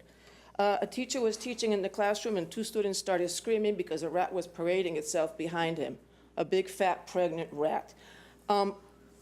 There was a rat that was making noise in the heating system. A student opened it up. He quickly closed it because he said that he thought the rat was going to jump out and bite him. We're trying to teach the class, and Mr. Bolton was in the classroom with us, and we heard screaming in the hallway. We thought it was a shooting. No, another rat was parading down the hallway trying to get into a classroom. That is the definition of a rat infestation. We were told that it had been investigated and it was not an infestation. I mean, what do we need for it to be labeled as an infestation? I've spent many years doing pathology and doing autopsies. The odor that you get when you have decaying tissue parts, like a gangrenous diabetic foot, that is what some of our rooms smell like. You don't have to see it, but they're in the walls.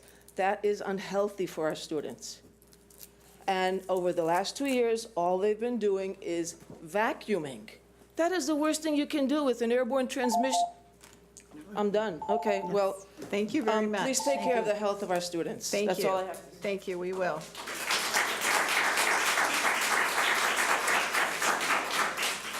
Cynthia Blackwell.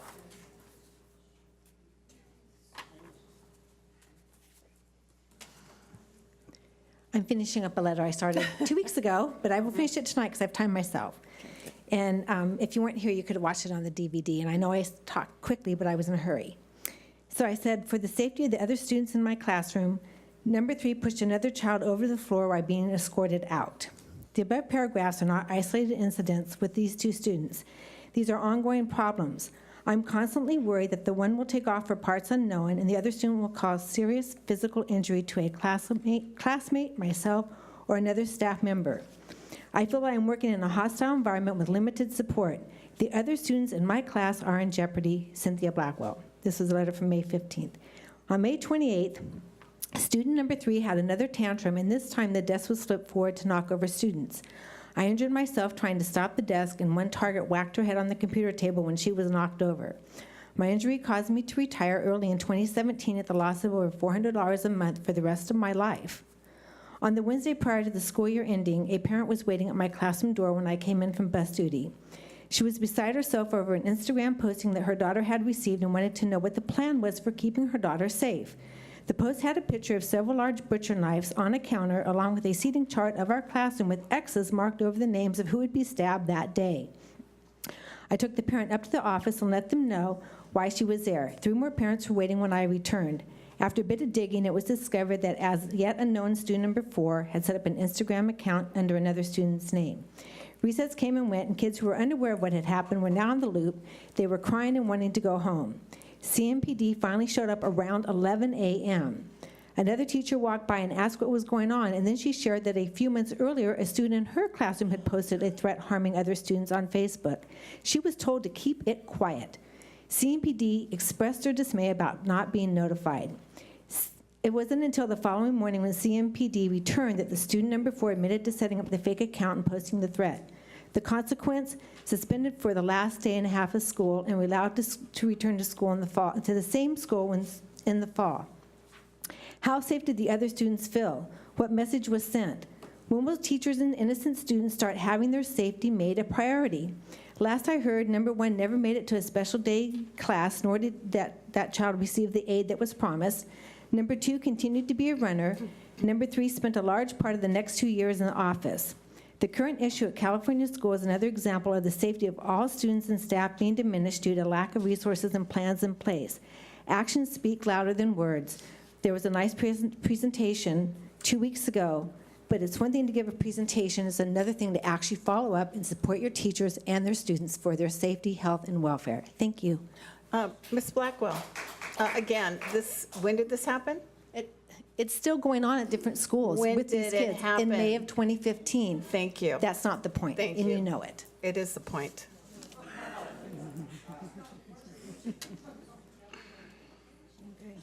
Lori Smith.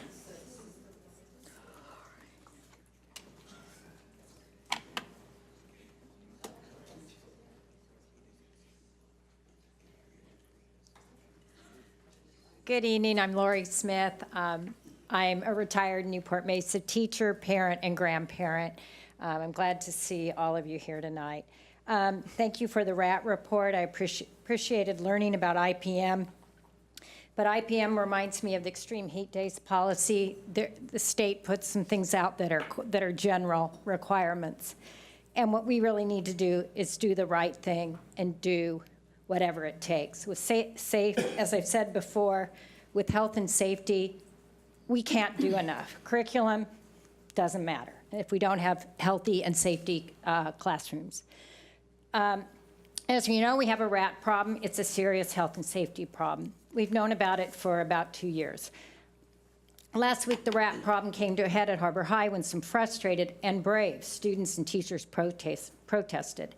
As one parent expressed, and this was not a Harbor High parent, this was a parent from CDM, it's so crazy that they would have to go to that length to get heard. It was very sad. It is very sad. To be clear, the rat problem at Harbor was not created by the union president.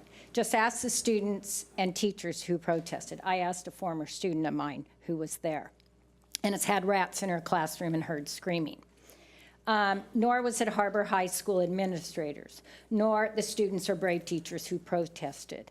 What it is a rat management problem, ultimately the responsibility of our top leaders who are in charge of protecting our students' health and safety. That is our board, and that is top management. And we know that there was once again a half-hearted effort on the part of the district management leading to a crisis.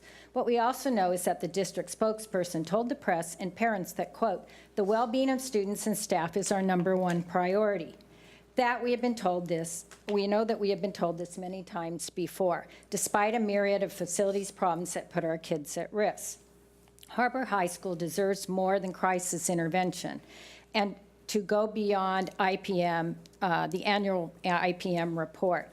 A long-term pest management plan should be put in place that includes a schedule of follow-up action checkpoints with dates that are posted in individual affected classrooms, so the teachers and students can be, well, the teachers in particular who are there all day, can be assured, as well as for the public, emailed to Harbor High parents along with the Orange County Mosquito and Vector Control and Health Department reports.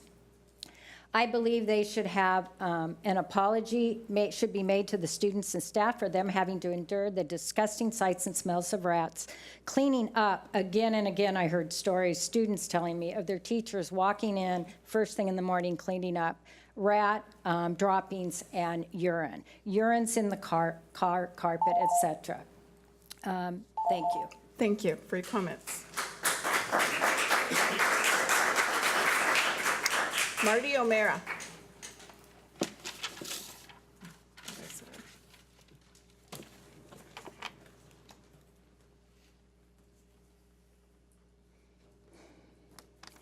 Good evening, Dr. Navarro, President Yelsey, and trustees.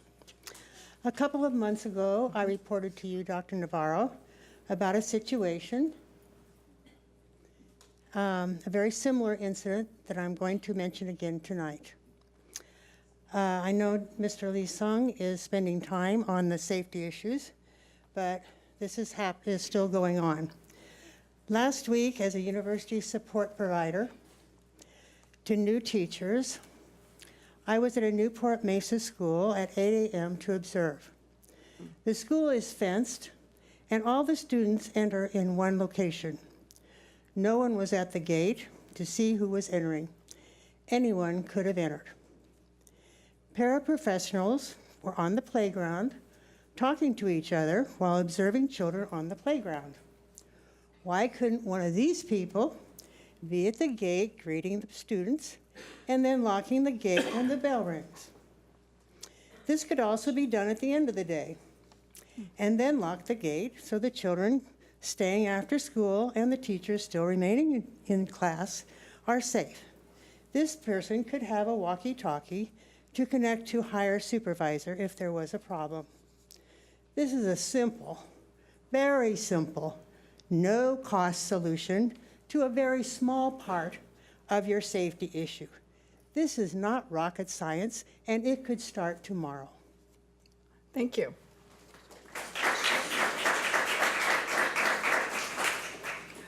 Jeff Roberts.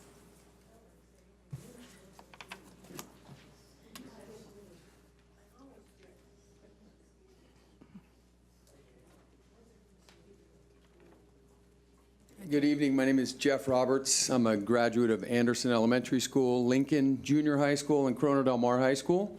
I want to acknowledge an exceptional educator and administrator at Newport Harbor High School, Principal Sean Bolton. Thank you for your courage and for your efforts with our children. You're an amazing leader.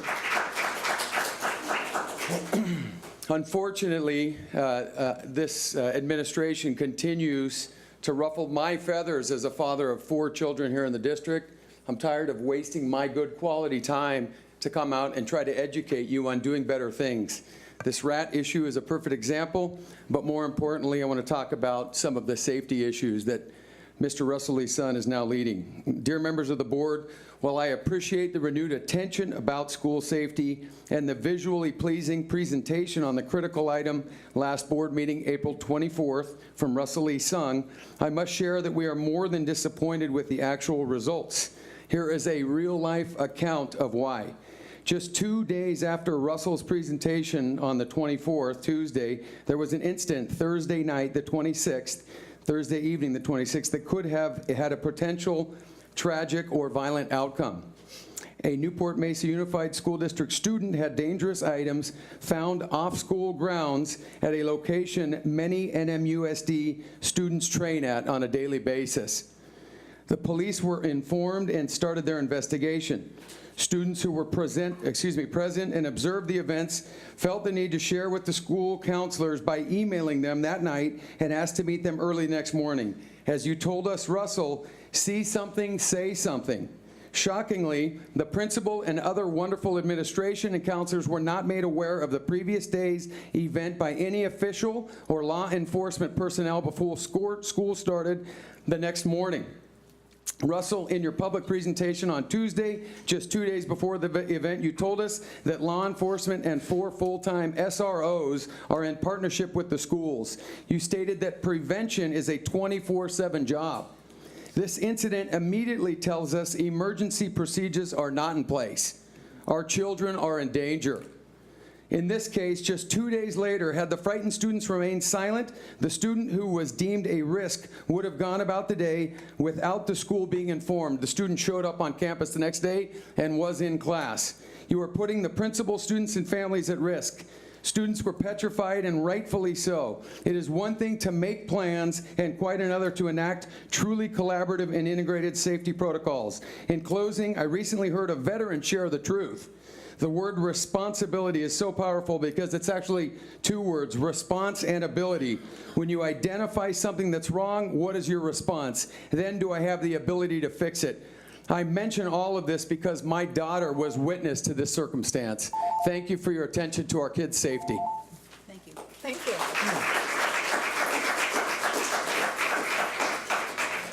Erica Roberts.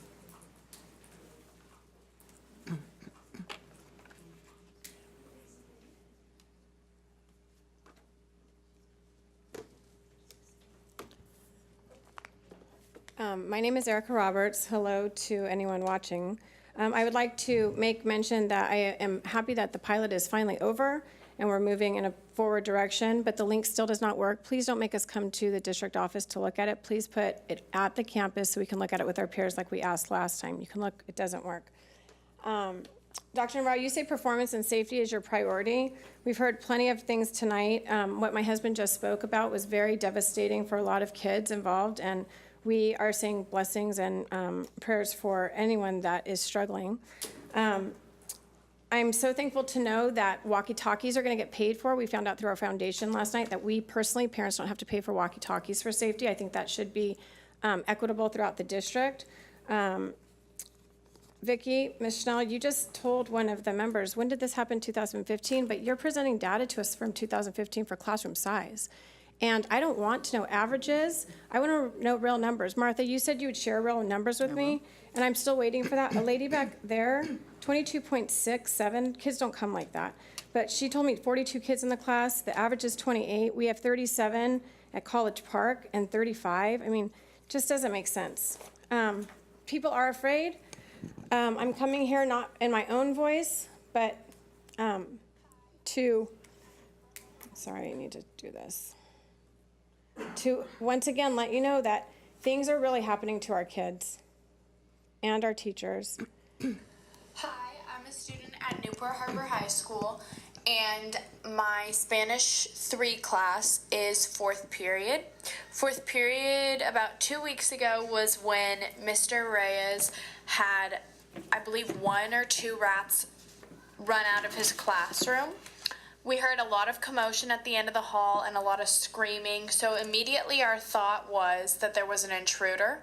We did not open any doors. We double-checked to make sure the doors were locked, and we kind of stayed quiet, but we were all in a panic. Eventually, we heard laughing as they got closer, as the students got closer to our end of the hall, so we knew that there wasn't an intruder. However, it did put us into a little bit of a panic. So we then opened the door to see what was going on because we heard people screaming rats. And we then learned about the rats that had run out of Mr. Reyes' classroom. And really it was quite a disgusting thought to know that you're learning in an environment that has rodents running through the classrooms. I know that the teachers don't want to teach in it as much as the students don't want to learn in this type of environment. Okay, that was a real student. Students are afraid. She does not want you to know who she is. Dr. Dowdy did nothing wrong, and for Mr. Bolton to have to put his name to a piece of paper saying that he's not allowed on campus is just terrible. You represent Thank you us. very much. Please do a better job. Thank you. Okay,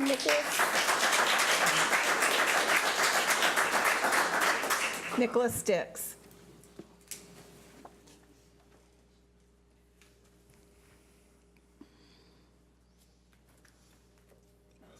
Good evening, Nicholas Dix, Newport Mesa Federation of Teachers. I'm glad that we're talking about points tonight. The point here is that the top priority should be to get rats out of our schools so that students do not have to leave their classrooms to go outside of the school to protest unhealthy learning conditions. I'm glad that we're also discussing dates. The Healthy Schools Act was enacted in the year 2000, 18 years ago. I don't even know why we're talking about that tonight, other than maybe to deflect from the fact that we have a very serious problem, and we don't want to hear excuses about why it hasn't been resolved. If the district was an earlier adopter of this program, we want to know why this program has been so ineffective here. This is not a new problem. Rats predate schools. This is not anything new. We just want to know why the district hasn't been able to resolve a very, very common problem. We've made at least 3 separate requests under the California Public Records Act. We want to get information about emails, work orders, everything that has been done by our members to draw attention to this problem. We will be coming back after we get those records so that we can have a fuller discussion about how long this problem has persisted at not 1 school, but 3 schools. There are 3 schools with a rat problem and 1 school that actually has sewer smells that have been persistent. We have serious facilities issues in this district. We just want to say that we expect you as a school board to be excellent stewards of our public buildings. We want one day for you to really take time when you comment to apologize for the conditions of the schools. It's really unhealthy for our teachers, it's unhealthy for students, and it really is time to become better custodians of these buildings and improve our schools' learning conditions and working conditions for our teachers. And on behalf of all of the members of the public that have come up to speak and have spoken over the past weeks, including parents and teachers, we want to thank them for their support, and we want to thank them for being strong advocates for public safety in our public schools. Thank you.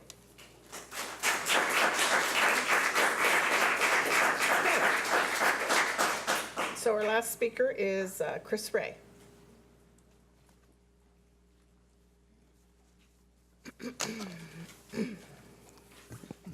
Hi, good evening, everyone.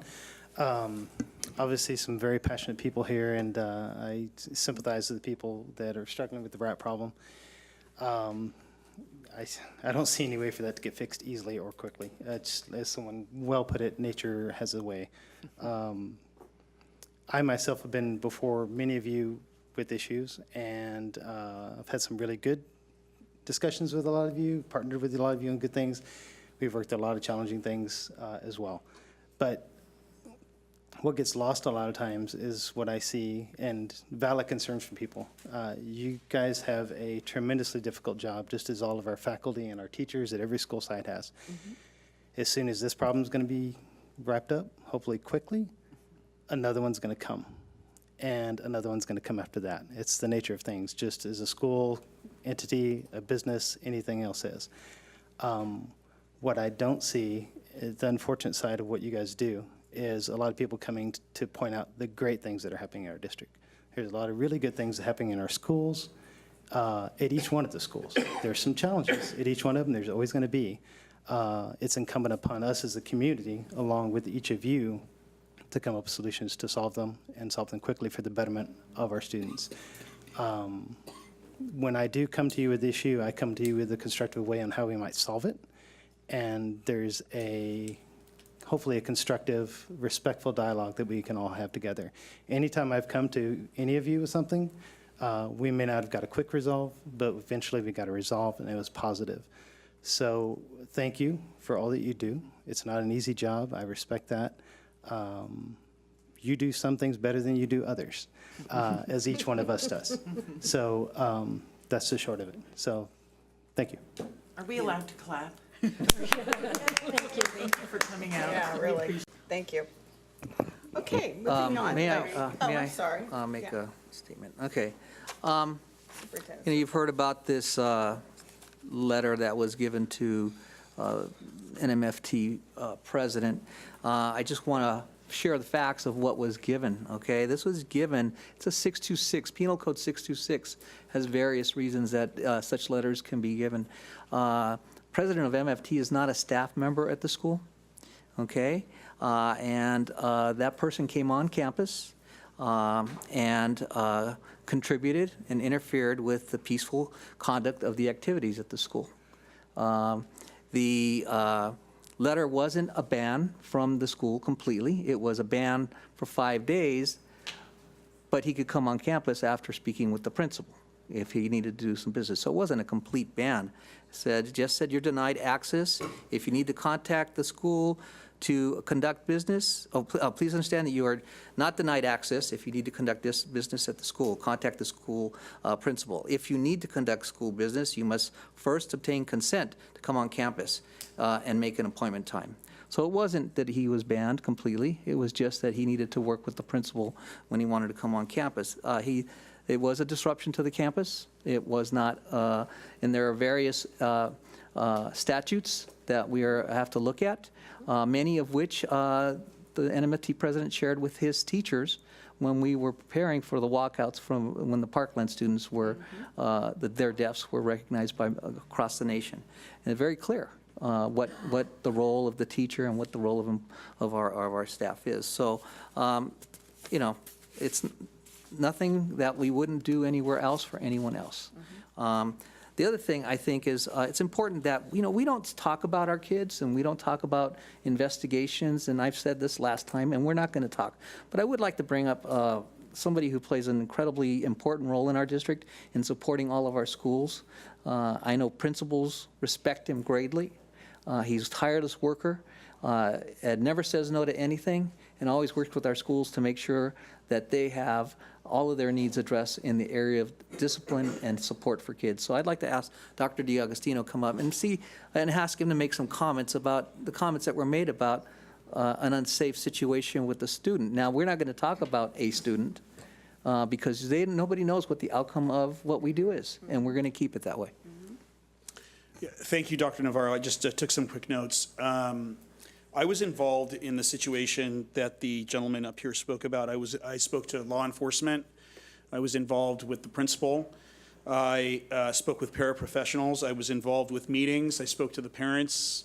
I did extensive research on a variety of different things. I'm being somewhat coy about how I'm saying this because there are student rights and family privacy rights, and I think any parents of any student would want that.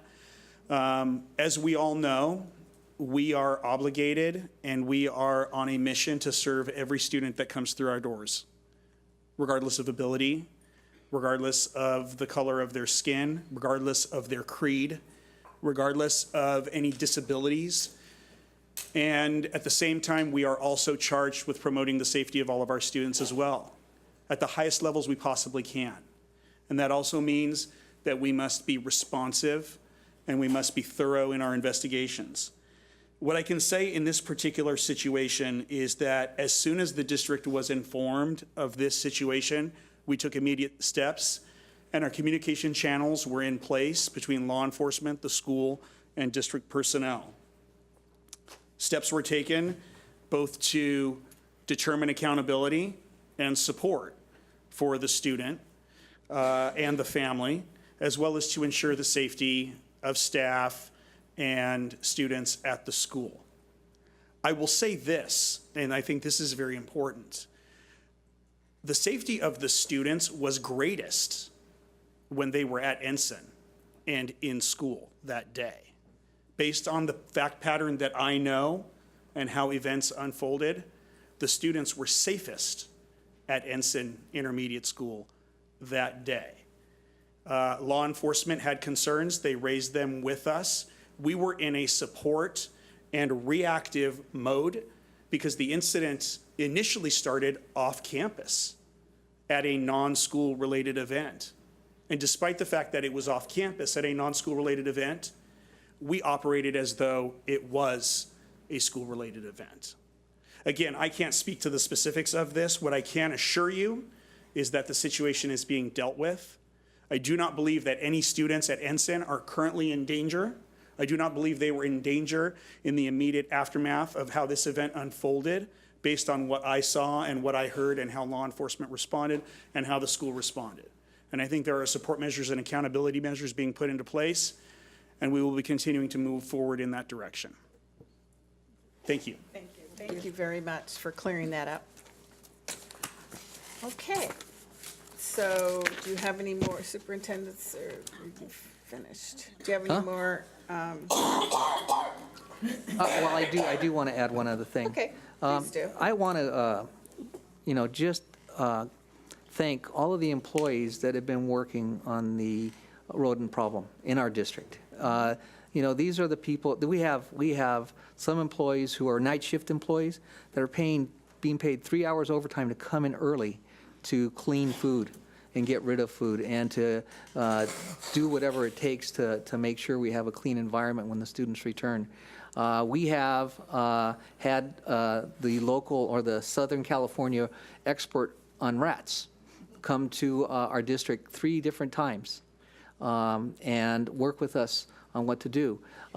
These are, yes. 3 different times at one school, 3 different times at 3 different schools? I mean, just.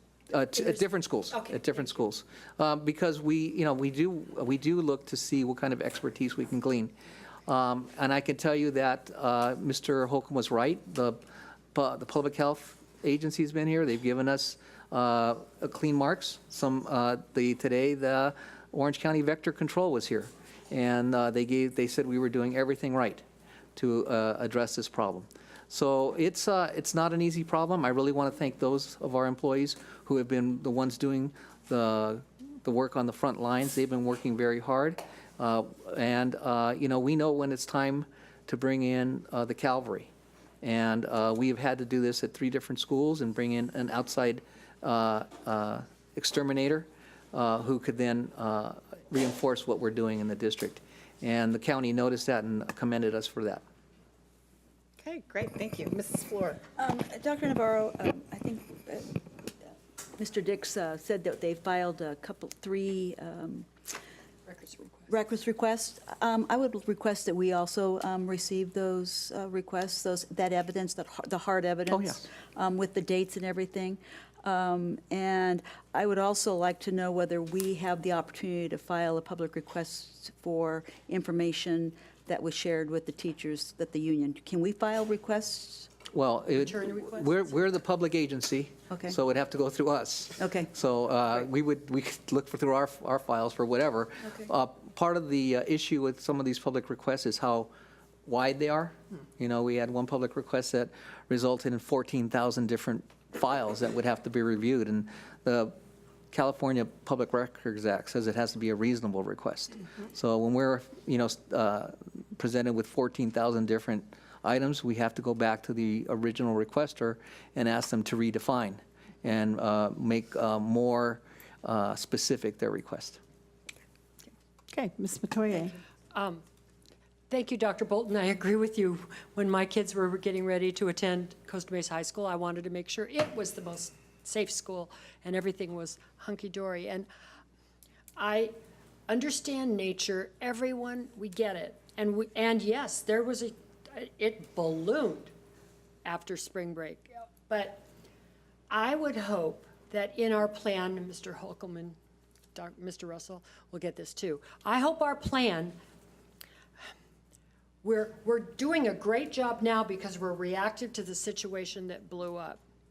So if we find at Newport Harbor that what we needed to do was call in vector control so they can tell us where every hole is, so we can then patch up every hole, then rather than wait for that to happen again, if it's possible, we can start doing a proactive job of hitting each school. And I know that the principals got together and they're listing their needs, and it's very frustrating to always be reactive. So maybe in our plan, we can have a proactive plan to plug up as many holes right away. And I realize sometimes that keeps the rats in the classroom, because I know that's what worked in my garage. I just able to trap them all in my garage, which meant I never went in my garage until I knew that they were all caught and gone. But we need to do that, and we have 32 school sites, and that's not counting the other buildings that we have workers in. So I realize that we're not going to get that done this summer, but I would love to see a plan and a timeline that would allow us to possibly be proactive on this situation, if that's possible. It's my understanding, and Tim, please correct me if I'm incorrect, that we have been moving forward with the plan. I mean, for the last 2 years, we have been doing things. Now, it has gotten out of hand. I know, but you're inferring that we haven't done anything.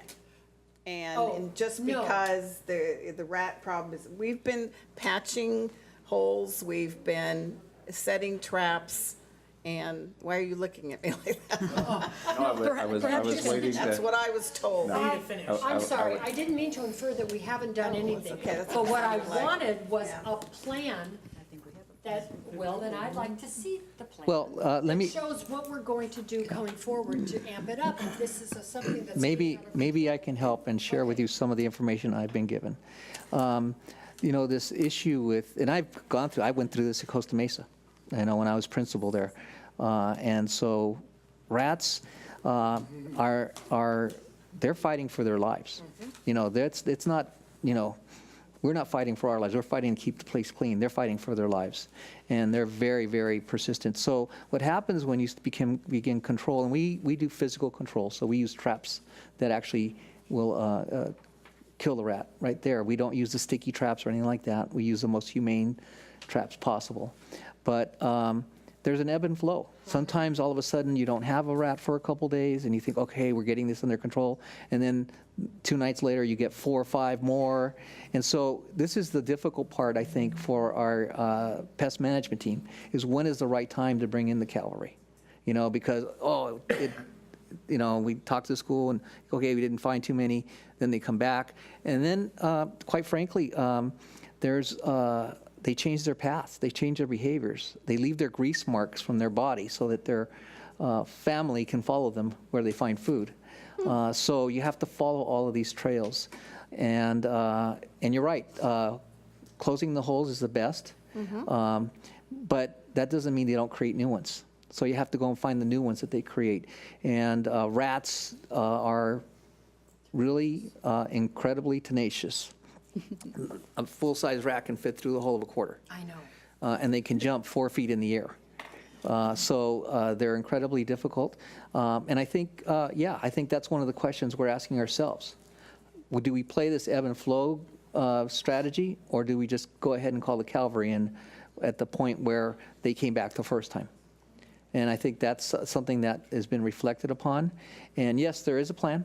There is a plan, and we're going to address any of the areas that anyone feels they need attention right away.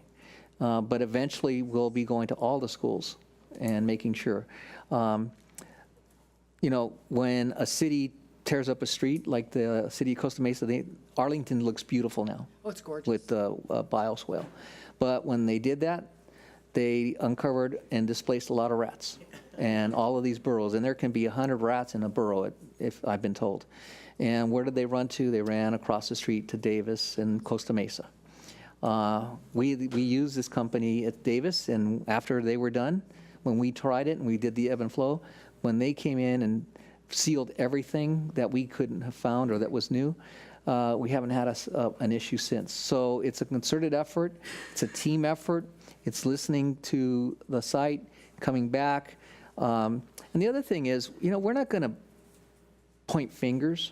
You know, a lot of people will say, well, we have food in our schools. Well, you know, that's like saying there's sand at the beach. Of course. We have kids, we have teachers. Teachers and students are going to work during lunchtime on tutoring, or they're going to come in for clubs. Okay, so how do we make sure it's rat-proof even with the food that we have? And so that's a different perspective for us. Rather than tell people don't have food, we're going to try to make it so that we can operate the way we need to operate. And that just makes the problem more difficult. But we'll get there. And I just want to tell you, I appreciate Dr. Bolton being so open, because we spent a lot of time talking about Rattus rattus, which is the, you know, Genus species. Yes, the Latin term for them. But we'll just keep working at it. And I think I don't want our people that have been working so hard to take offense at the comments, because they've been doing everything they possibly can. This particular situation almost needs to be, while we can be proactive to a point, it's almost where we have to be reactive, because there isn't a problem in evidence until it is a problem. So it's nice to hear that the cavalry has been called in, and this is the problem right now. We're putting the A-team over there, and Well, and we're going to maximize our new partnership with some of the exterminators to get some outside expert opinions. because really, we're in the job of education. It's not necessarily that we're pest control experts. Thank you. I Okay, appreciate the elaboration. I'd like to take a 10-minute break. Oh, thank you. Thank you. Okay, we're going to call the meeting back to order, and we are to the consent calendar. Oh, sorry. Sorry. Move to approve the consent calendar as presented. Second. Aren't I supposed to read something? Do we have any? Not unless we don't have any cards. Oh, Good. Yeah, I think. I don't know. Do you want to read your little part? I'm okay. Okay. Okay, we have a motion by, I'm sorry. Mrs. Black. Mrs. Black. You'll And it get was used to it. seconded by Mrs. Franco. Yeah. Okay, all in favor? Aye. Any opposed? And the reason we do this is, why don't you tell the public, because, you know. Yeah, you can tell them. Well, we're doing it is for our videos that are, what do you call it now? I just drew a blank. Closed caption. And so we have to be specific and do it verbally in English. And then it would be. Then it gets translated. Thank you. Okay, now we are moving on to the resolution. Did you vote? We didn't Yes, vote. we did. Seconded. No, we didn't? Oh, sorry. All in favor? Aye. Any opposed? Okay, it carries. Number 19, resolution calendar. As with the consent calendar, all items listed under the resolution consent calendar are considered by the board to be routine and will be enacted by the board in one motion. However, these are, and I will make the motion, but these are not routine items. For example, this is celebrating a resolution 330518 is in support of May 9th as National School Nurse Day, and the week of May 7th through 17th, 2018 is National School Nurse Week, and we've had the privilege of having a nationally recognized nurse. Yes. Adoption 360518, recognizing California Day of the Teacher, May 9th, and National Teacher Appreciation Week, May 7th through May 11th, 2018. We have over 1,500 teachers who are outstanding, so we try and recognize them all the And we have time. many national board certified teachers. National So, Board national Certified. recognized teachers. Adoption of Resolution 3405 is recognizing May 20th, May 26th, 2018 as Classified School Employee Week. Again, our classified employee are second to none. And on the way to the state? Exactly. The only one that I think is routine here is Resolution 350518, Education Protection Account Expenditure Determination, that perhaps you can even explain that one. Actually, I had names by each one who was going to say something, but thank you. Oh, and then finally, one of the most important ones is 350518, is 370518, the order of the biennial trustee election and specification of election orders. Second.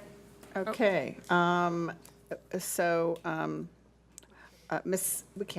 Fleur has moved, and Ms. Black has seconded. Correct? But I would like- Now we're going to have Leona, if you want to add anything. Oh, we're going to start with Sarah? I know. Sarah. So as the person who's in charge of the school nurses, I'm obviously in support of this resolution. And as Ms. Fleur alluded to, we have the Orange County School Nurse of the Year, Natalie Gertis, and I'm actually going to the Orange County School Nurse award event tomorrow evening where she's going to be awarded that. So we're very proud of the work our nurses do in terms of our immunization and working with kids. And we're really moving towards being a district of wellness, and not just physical wellness, but also mental health wellness. And the nurses are an integral part of that. So we're appreciative of them. Thank I you. believe we have to vote on these individually. No, it's a resolution consent. No? So they're Oh, all consent. together. Oh, okay. Okay, so now moving on to 19B. Oh, I see. Leona. Thank or you. Ms. Olson. Thank you. This is an exciting time of year with all of the celebrations and acknowledgements and recognition that we have, and this one is certainly at the top of that. We do want to share our appreciation for the special educators and teachers that are in our lives, both, I will even say, past and present. I think we have all had interactions and fond memories. Our teachers give so much. They inspire, yet they challenge our students. They cultivate a love of learning and give students a welcoming presence and a sense of security that they can count on. And all of our teachers they're dedicated, they're talented individuals, each of them influencing and contributing to the lives of our young people each and every day. And so tonight, in recognition, we bring forward the resolution acknowledging the National Teacher Appreciation Week and the California Day of the Teacher. Great. Okay, 19C.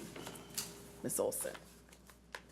Again, recognizing our wonderful employees that we have. Classified School Employee Appreciation Week is celebrated each year, the third full week of May. And our employees, they work on so many levels that some of them directly with our students, others support the smooth operation of our offices, the safety and maintenance of buildings and property.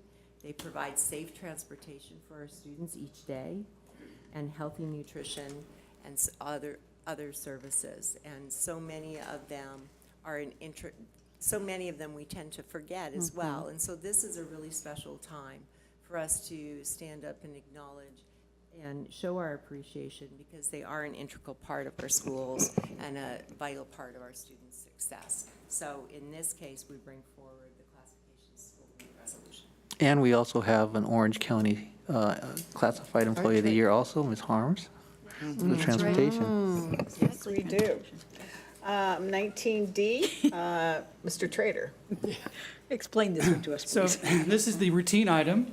And on November 6, 2012, the voters approved Proposition 30, which was a temporary tax, and as a result of that, we had to create an EPA account. That's not the Environmental Protection Agency account. That is the Education Protection account.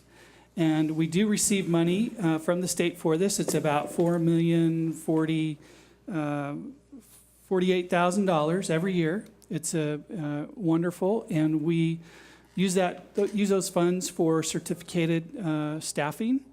We cannot use that for administration. And this is the board's opportunity to document that we use the money for certificated staffing, that we're using the money appropriately as we should. Okay, wonderful. 19E, Dr. Navarro. Yes, this is calling for the order of the biennial trustee election, in which trustee areas will be open for election in November. Okay, and it also says which ones are Right, there. and- which ones, okay, which right. areas?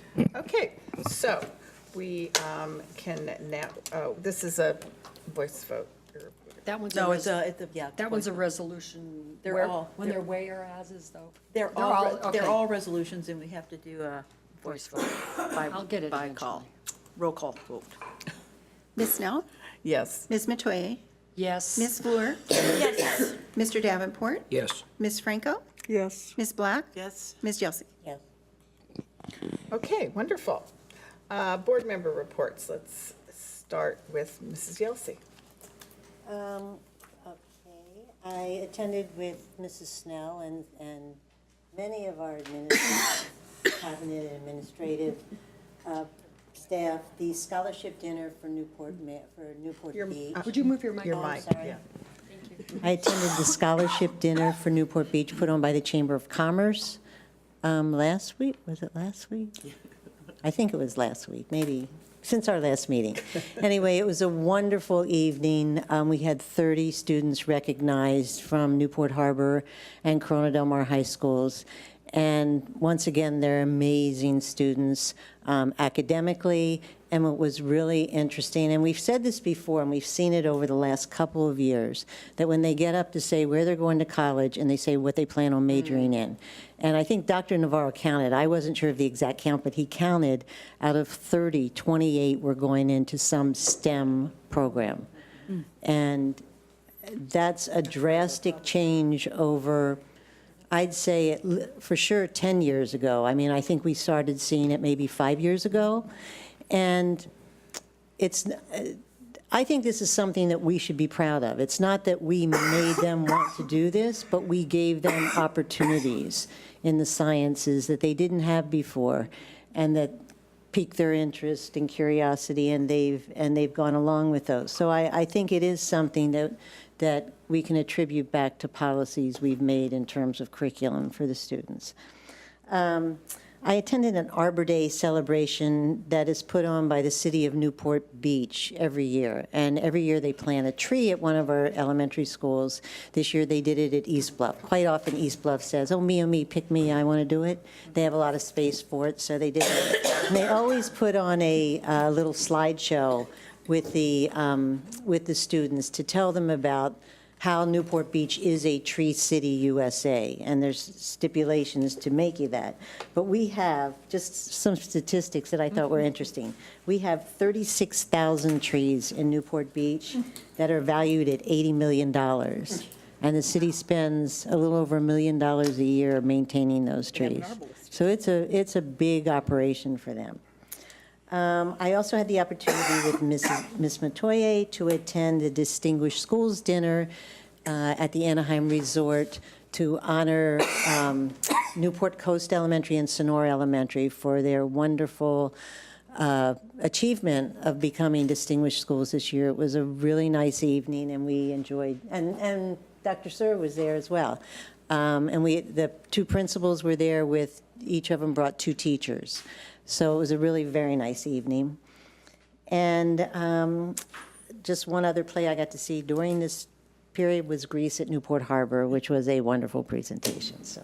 It is the word. That's it. Grease is the word. Grease is the word.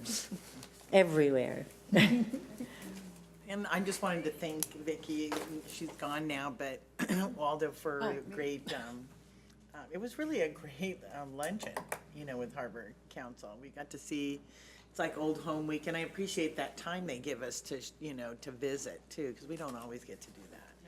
And then I also asked that Sarah will talk about our preschool opportunities, because again, I'm really grateful that we live where we are, because we value those students. So staff is thinking, above and beyond on how to make sure that our kids are, and other things. Hopefully we have our meeting coming up next week with our student advisory. No report. No report. No report, because I just ditto what you're saying about Vicki Waldo. No report this evening. Oh, I do.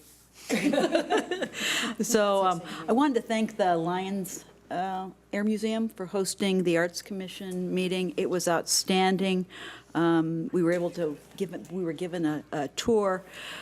But I would like to have a study session, or look at a study session about expanding our program and our collaboration efforts.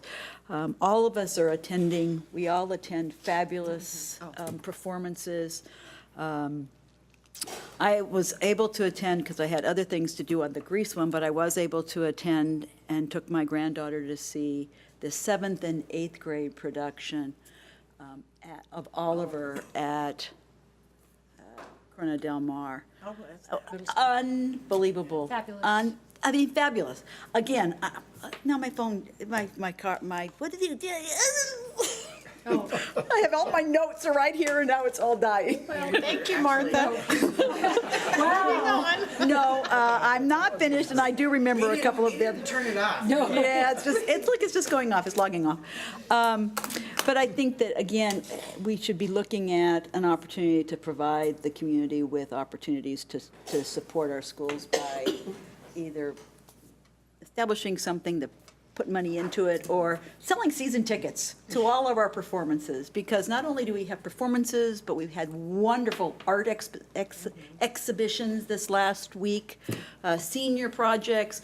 Next week, or the 21st, is the Celebration of the Arts Festival at Newport Harbor High School. Unbelievable.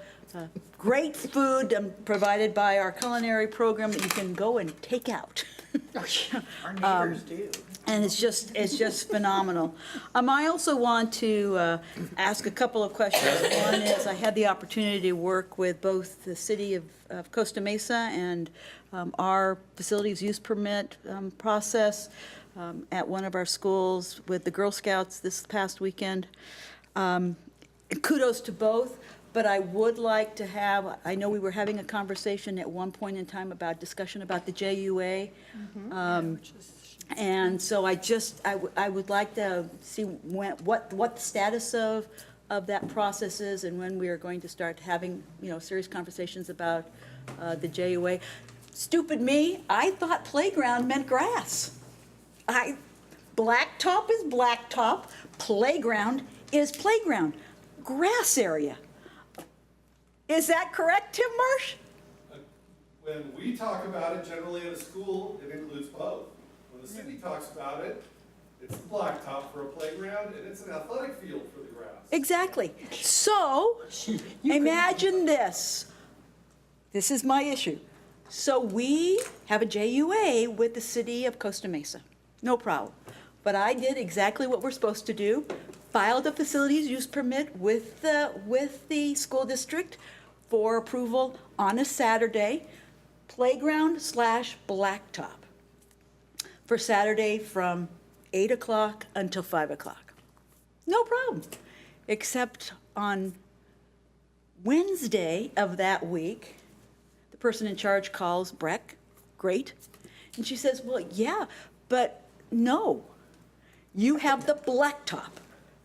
You do not have use of the playground. Now, 400 little girls from kindergarten to 8th grade are coming to do badge workshops on the field because we don't want to ruin the blacktop with all these science experiments. So we now have to go through the city of the Costa Mesa.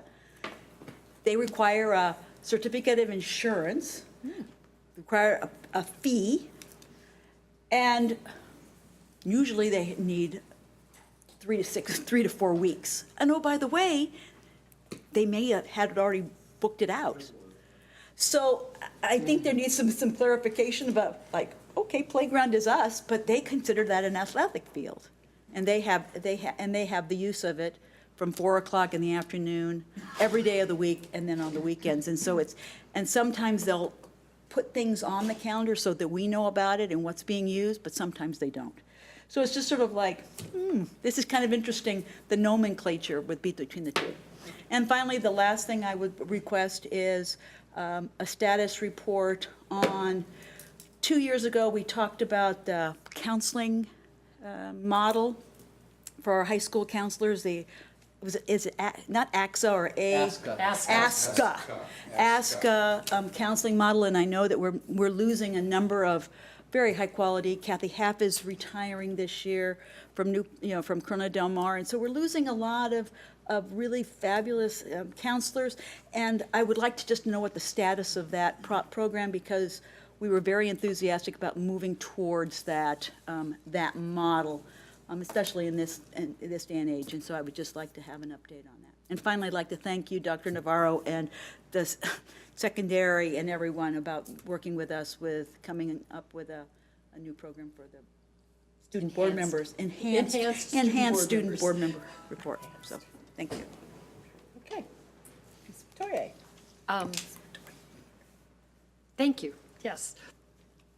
Costa Mesa High School is modeling the ASCA model this year. Oh, good. They're piloting it, so I haven't heard anything lately, but I'm sure it's moving forward, because I know I was at a meeting in the fall, so hopefully they can be our model for the district and move forward. The one musical that I didn't hear about from others was Music Man, and I attended the Costa Mesa Middle School production of Music Man, and I can tell you the boys' band was able to play at the end of the play, so everything was accomplished just as it was supposed to. And I didn't sing any of the songs, I just mouthed the words because it's very hard not to join in. And it was delightful, as was Oliver, as was Grease, and and I attended a bunch of other stuff, but the other thing I wanted to talk about was on April 28th, on Saturday at Costa Mesa High School, we had our 3rd annual Digital Learning Day. It was amazing. The speaker, whose name eludes me at this moment. Leslie Fisher. Leslie Fisher, thank you for that good memory. She talked like this for 45 minutes, so fast, about these fabulous new apps and programs that teachers can access that can monitor. One was able to monitor the noise level in the room, and it had an adjustment. The teacher could adjust it. It would project up onto whatever else they were doing, and if it got too loud, it turned red. Ooh. And I went, Very well. oh my gosh. My husband would love to have that at home, because I get excited, I get loud. So I said, oh, that, I could see using that. And we had 120 teachers that were registered to attend. We had so many different workshops, it was tough to pick. I now have the grid on my iPhone, because Matthew Jennings, our own our photographer for the district, working in the Public Information Office, gave a snapshot because his pictures are beautiful. Almost as beautiful as the award-winning photography picture from the 6th grader at Sonora, who won first place in the imagination. So hers is gorgeous, but Matthews does a great job. Anyway, there were so many things to pick, and it makes me proud that that we can put on that quality of a digital learning day. It's a professional workshop that other districts would be envious. Q should be envious that we do that within our district. And it's at no cost to the teachers, and they can get professional development credits for it by filling out forms and being there for X number of hours. And they learn so much. There were 3 different series of workshops that they could take. So kudos to the ET department for putting that on. And we're starting Smile season, so we get to start in all the awards and everything. Okay. Thank you. I am still humming, singing, You've Got to Pick a Pocket or Two. I mean, it's fabulous. What is it about that score that, the songs won't go away? I'm not, I was gonna rent the movie, I'm not gonna do it. Okay, but I also wanted a little shout out to Estancia High School Drama, who did their annual O show that Ms. Matoya went with me, and called Freedom. And what's interesting about that is the last 11 years, it's been directed by a former Estancia student, who Carlo Odicino, I don't know, Odicino. Anyway, it's his 11th year, and it's really creativity at its best. He gives a theme, but the kids participate. It's a bunch of skits, and it's really funny, and you can tell it's done by the kids just by the way it's put together, and the music was great too. The music was great. Yeah. So moving back, do we have any committee reports? I do. Okay. So just to give you some brief updates, we have a sports medicine program, advanced sports medicine at Costa Mesa High School through CROP. And our Costa Mesa High School advanced medicine was David McNeil, and he was able to go when the 2 schools participated at Angel Stadium. He took their advanced students to serve as, they made the medical kits, they did the splint bags, they did the injury eyes, they did the AED for all the away games, and then they were at the school, so they got to sit in the dugout, and they had a great idea of what it was like to be a big league trainer. And so they had a great time. Estancia High School took 37 students to the Cal HOSA program, which is through Yuki at the State Leadership Conference in Anaheim this year. And though they didn't place, they were really pleased that we had 37 students in that program that went on to that, and that's a fabulous number, and it keeps getting bigger and bigger. And then I'd like to put on the agenda for our last meeting in May. We're going to cut it close. Is Assembly Bill 1743 has been moved to the suspense file because it's been appropriated. It passed out of the Assembly. Everything is great. Our three senators from here, Janet Nguyen, John Morlock, and Pat Bates, all are co-signers or co-authors on the bill. So we're very excited, but now that it's going to be going to appropriations, and hopefully 1743 is the one that will provide $340 million to ongoing for CTE programs. And so I would just like to have, it's going to be heard late May, so we're just hoping that it'll be So what do you want? fine. A resolution in support of 1743. Okay. And I'll get you the language, Dr. Navarro. And then finally, we always field students for the Distinguished Student Awards, which is May 24th, my anniversary, in fact, at 4 o'clock in the afternoon at OC Robert B. Morse Theater, so. And then finally, because I forgot to say anything because my computer, Exchange Club is doing their Field of Honor at John Henry Park, where they put out 1,776 flags.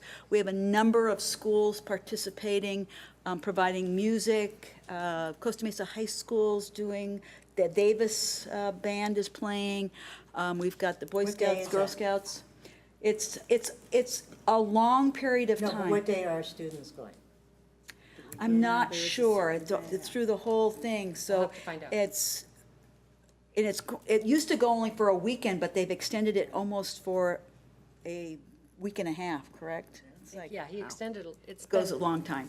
And you can also purchase a flag and dedicate it to a loved one. It's one of the ways. And the Exchange Club is a fabulous organization that supports our students with significant dollar amounts for our scholarships for our kids.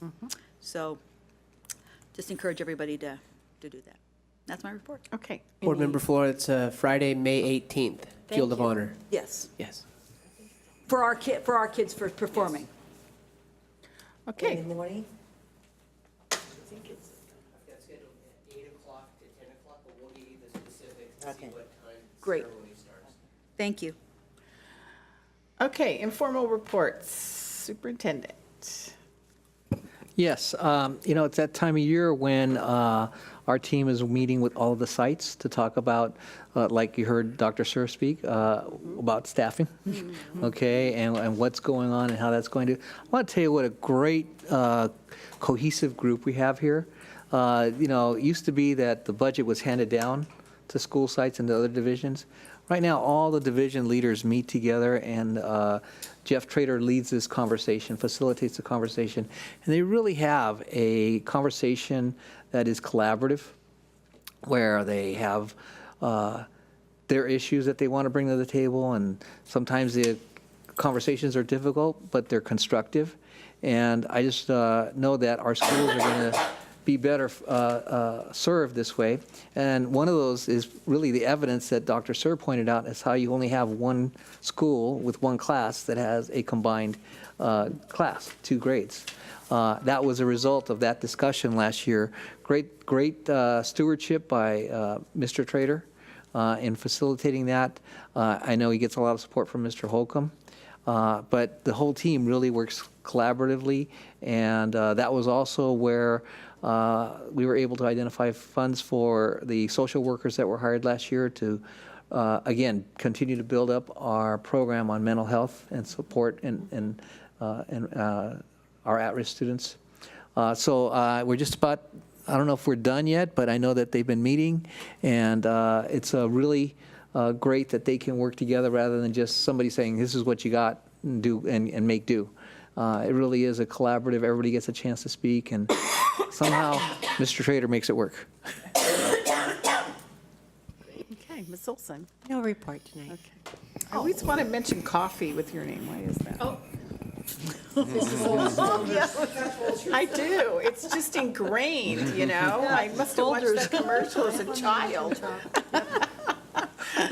I know. No I report. just Don't get came started out. on I, that. no report. I'm getting a little rummy here. Okay. Nothing for me, thank you.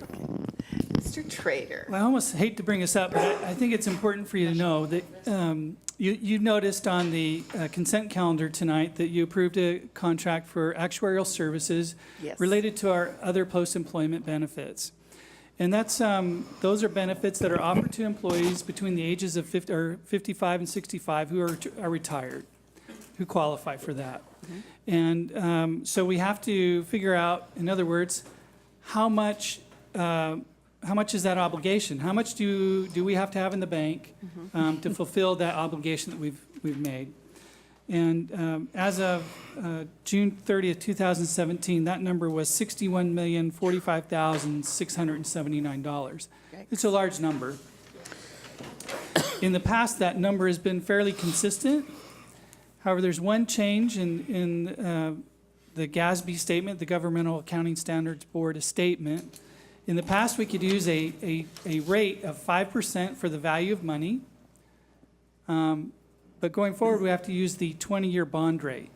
And so you might see that number jump around a lot because over 30 years, a percent or two can make a large difference on the value, on the time value of money. And so I just wanted you not to be concerned about that the number will jump around. There'll be some fluctuations in it, but over the long run, it's going to be about, it'll be about the same. So just for your information. Thank you. Dr. Bauermeister. On Thursday, May 4th, at the annual Orange County Human Relations Awards, Newport Harbor High School's Bridges program, under the direction of Debbie Progue, was awarded the Outstanding Bridges School Award for their work at the school, specifically dealing with racial issues, tensions, and bigotry. And there were several students in attendance at this prestigious award event. So congratulations go out to Newport Harbor High School for their exemplary work. Wonderful. Good news. No report. No report. Did you move around? Real quick, I just wanted to second Board Member Metoyer in regards to Digital Learning Day. Janet Misty and her team did such a fantastic job. I had the opportunity to sit in on a session that Dr. Todd Schmidt taught, and then one of his teachers after, Taryn Flamson. Learned a lot about Flipgrid, but such a great day. A lot of classified employees, certificated employees coming together, and it's got such a great tone to it. So she did a fantastic job, and I know Awesome on the IT side was also very helpful in constructing the day. So that was fantastic. Okay, thank you. Mr. Lee-Sung.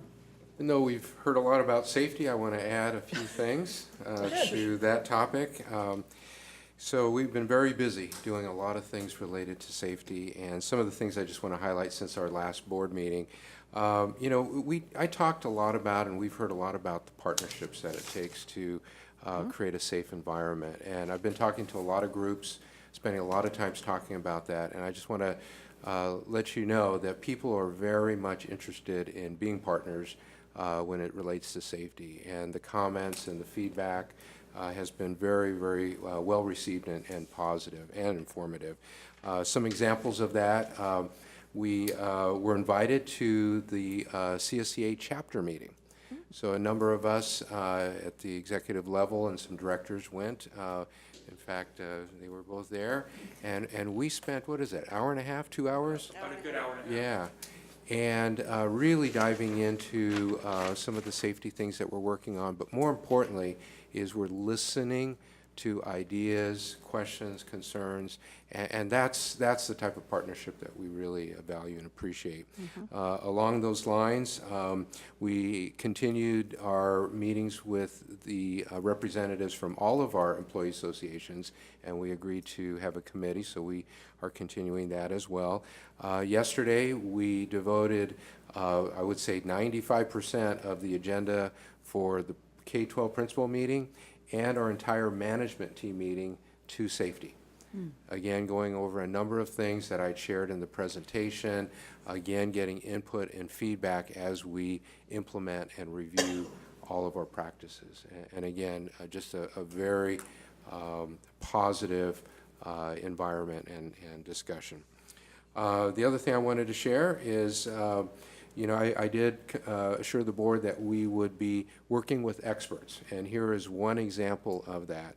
Last week, we had the opportunity to meet with the director of the National School Safety Center. Wow. And this gentleman, as you can imagine, this day and age, is in very high demand. And we were fortunate he had an opening, and I took advantage of it, so it was a very last-minute thing, but we got him over here to talk to a small group of people about safety. And at some point, we may have him come to talk to a larger group, maybe come talk to the board. But the most important thing we heard is that we're taking the right approach. I imagine that he would come in and say, you need to do this and that, and have a long list for us. But it really is what we are talking about is bringing people together, because the solutions, the ideas, what we implement is what we believe is most important. And certainly he has incredible experience, but it still comes down to us here at the site. So more to come on that. And the last thing I want to share is that on Thursday, the Orange County Department of Ed is sponsoring a full-day training on safety. And so we have a small team from our district that will be attending, and the presentations are going to be put on by the FBI, by Homeland Security, and OCIAC, which is the Orange County Intelligence Assessment Center. And so we're looking forward to that. Again, just gathering as much information and making sure that we're doing everything that we can to maintain a safe environment. Ask for a tour of that place. I will. It's really cool. Girl Scouts got to go see it. I do want to add that I got to meet the gentleman also, and he was very impressed that it was our deputy soup who he was meeting with. Wow. Because he doesn't usually get to meet with executive staff. He meet with a director in a district, but he was very impressed that Russell's heading all of this up. That was our idea. Oh, yeah.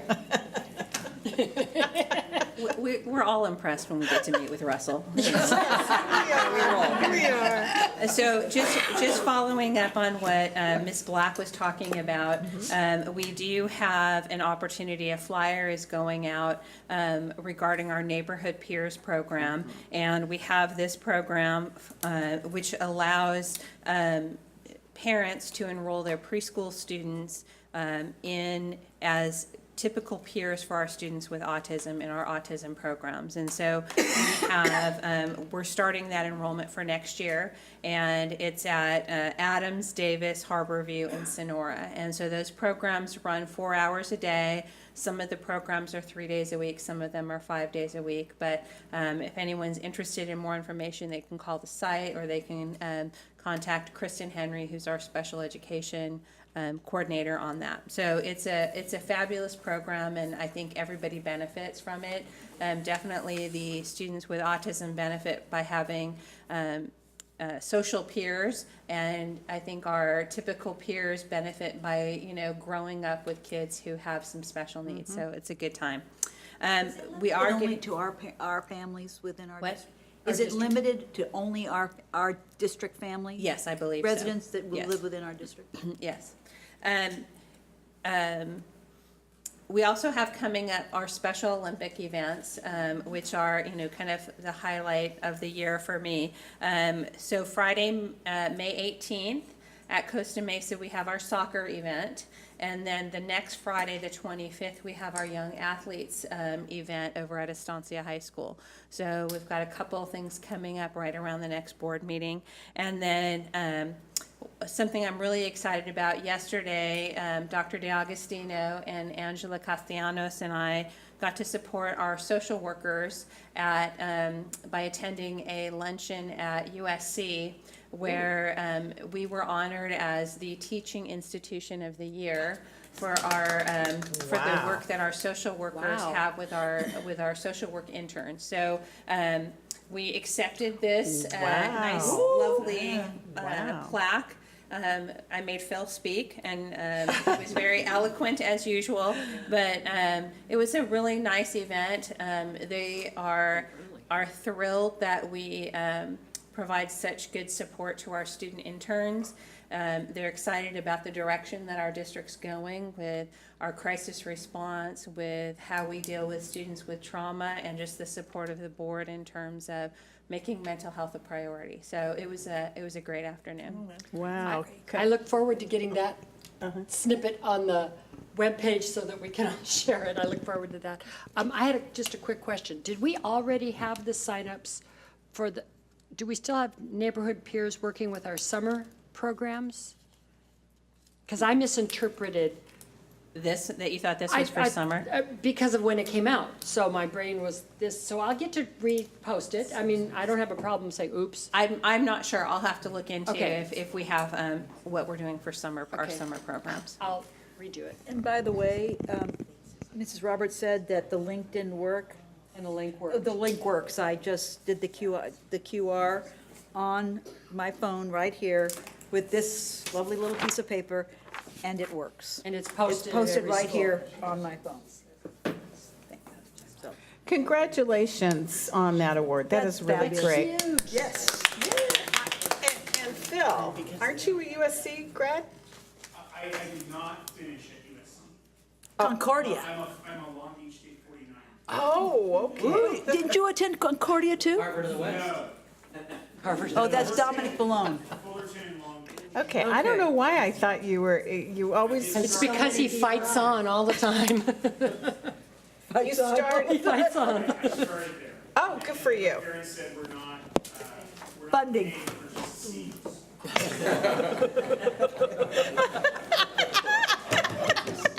That was good. For just C's. Now, unfortunately, the translator will not be able to do that. Okay, so do I have a motion to adjourn? Second.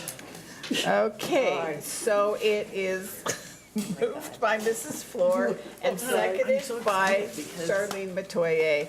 And all in favor? Aye. Good night.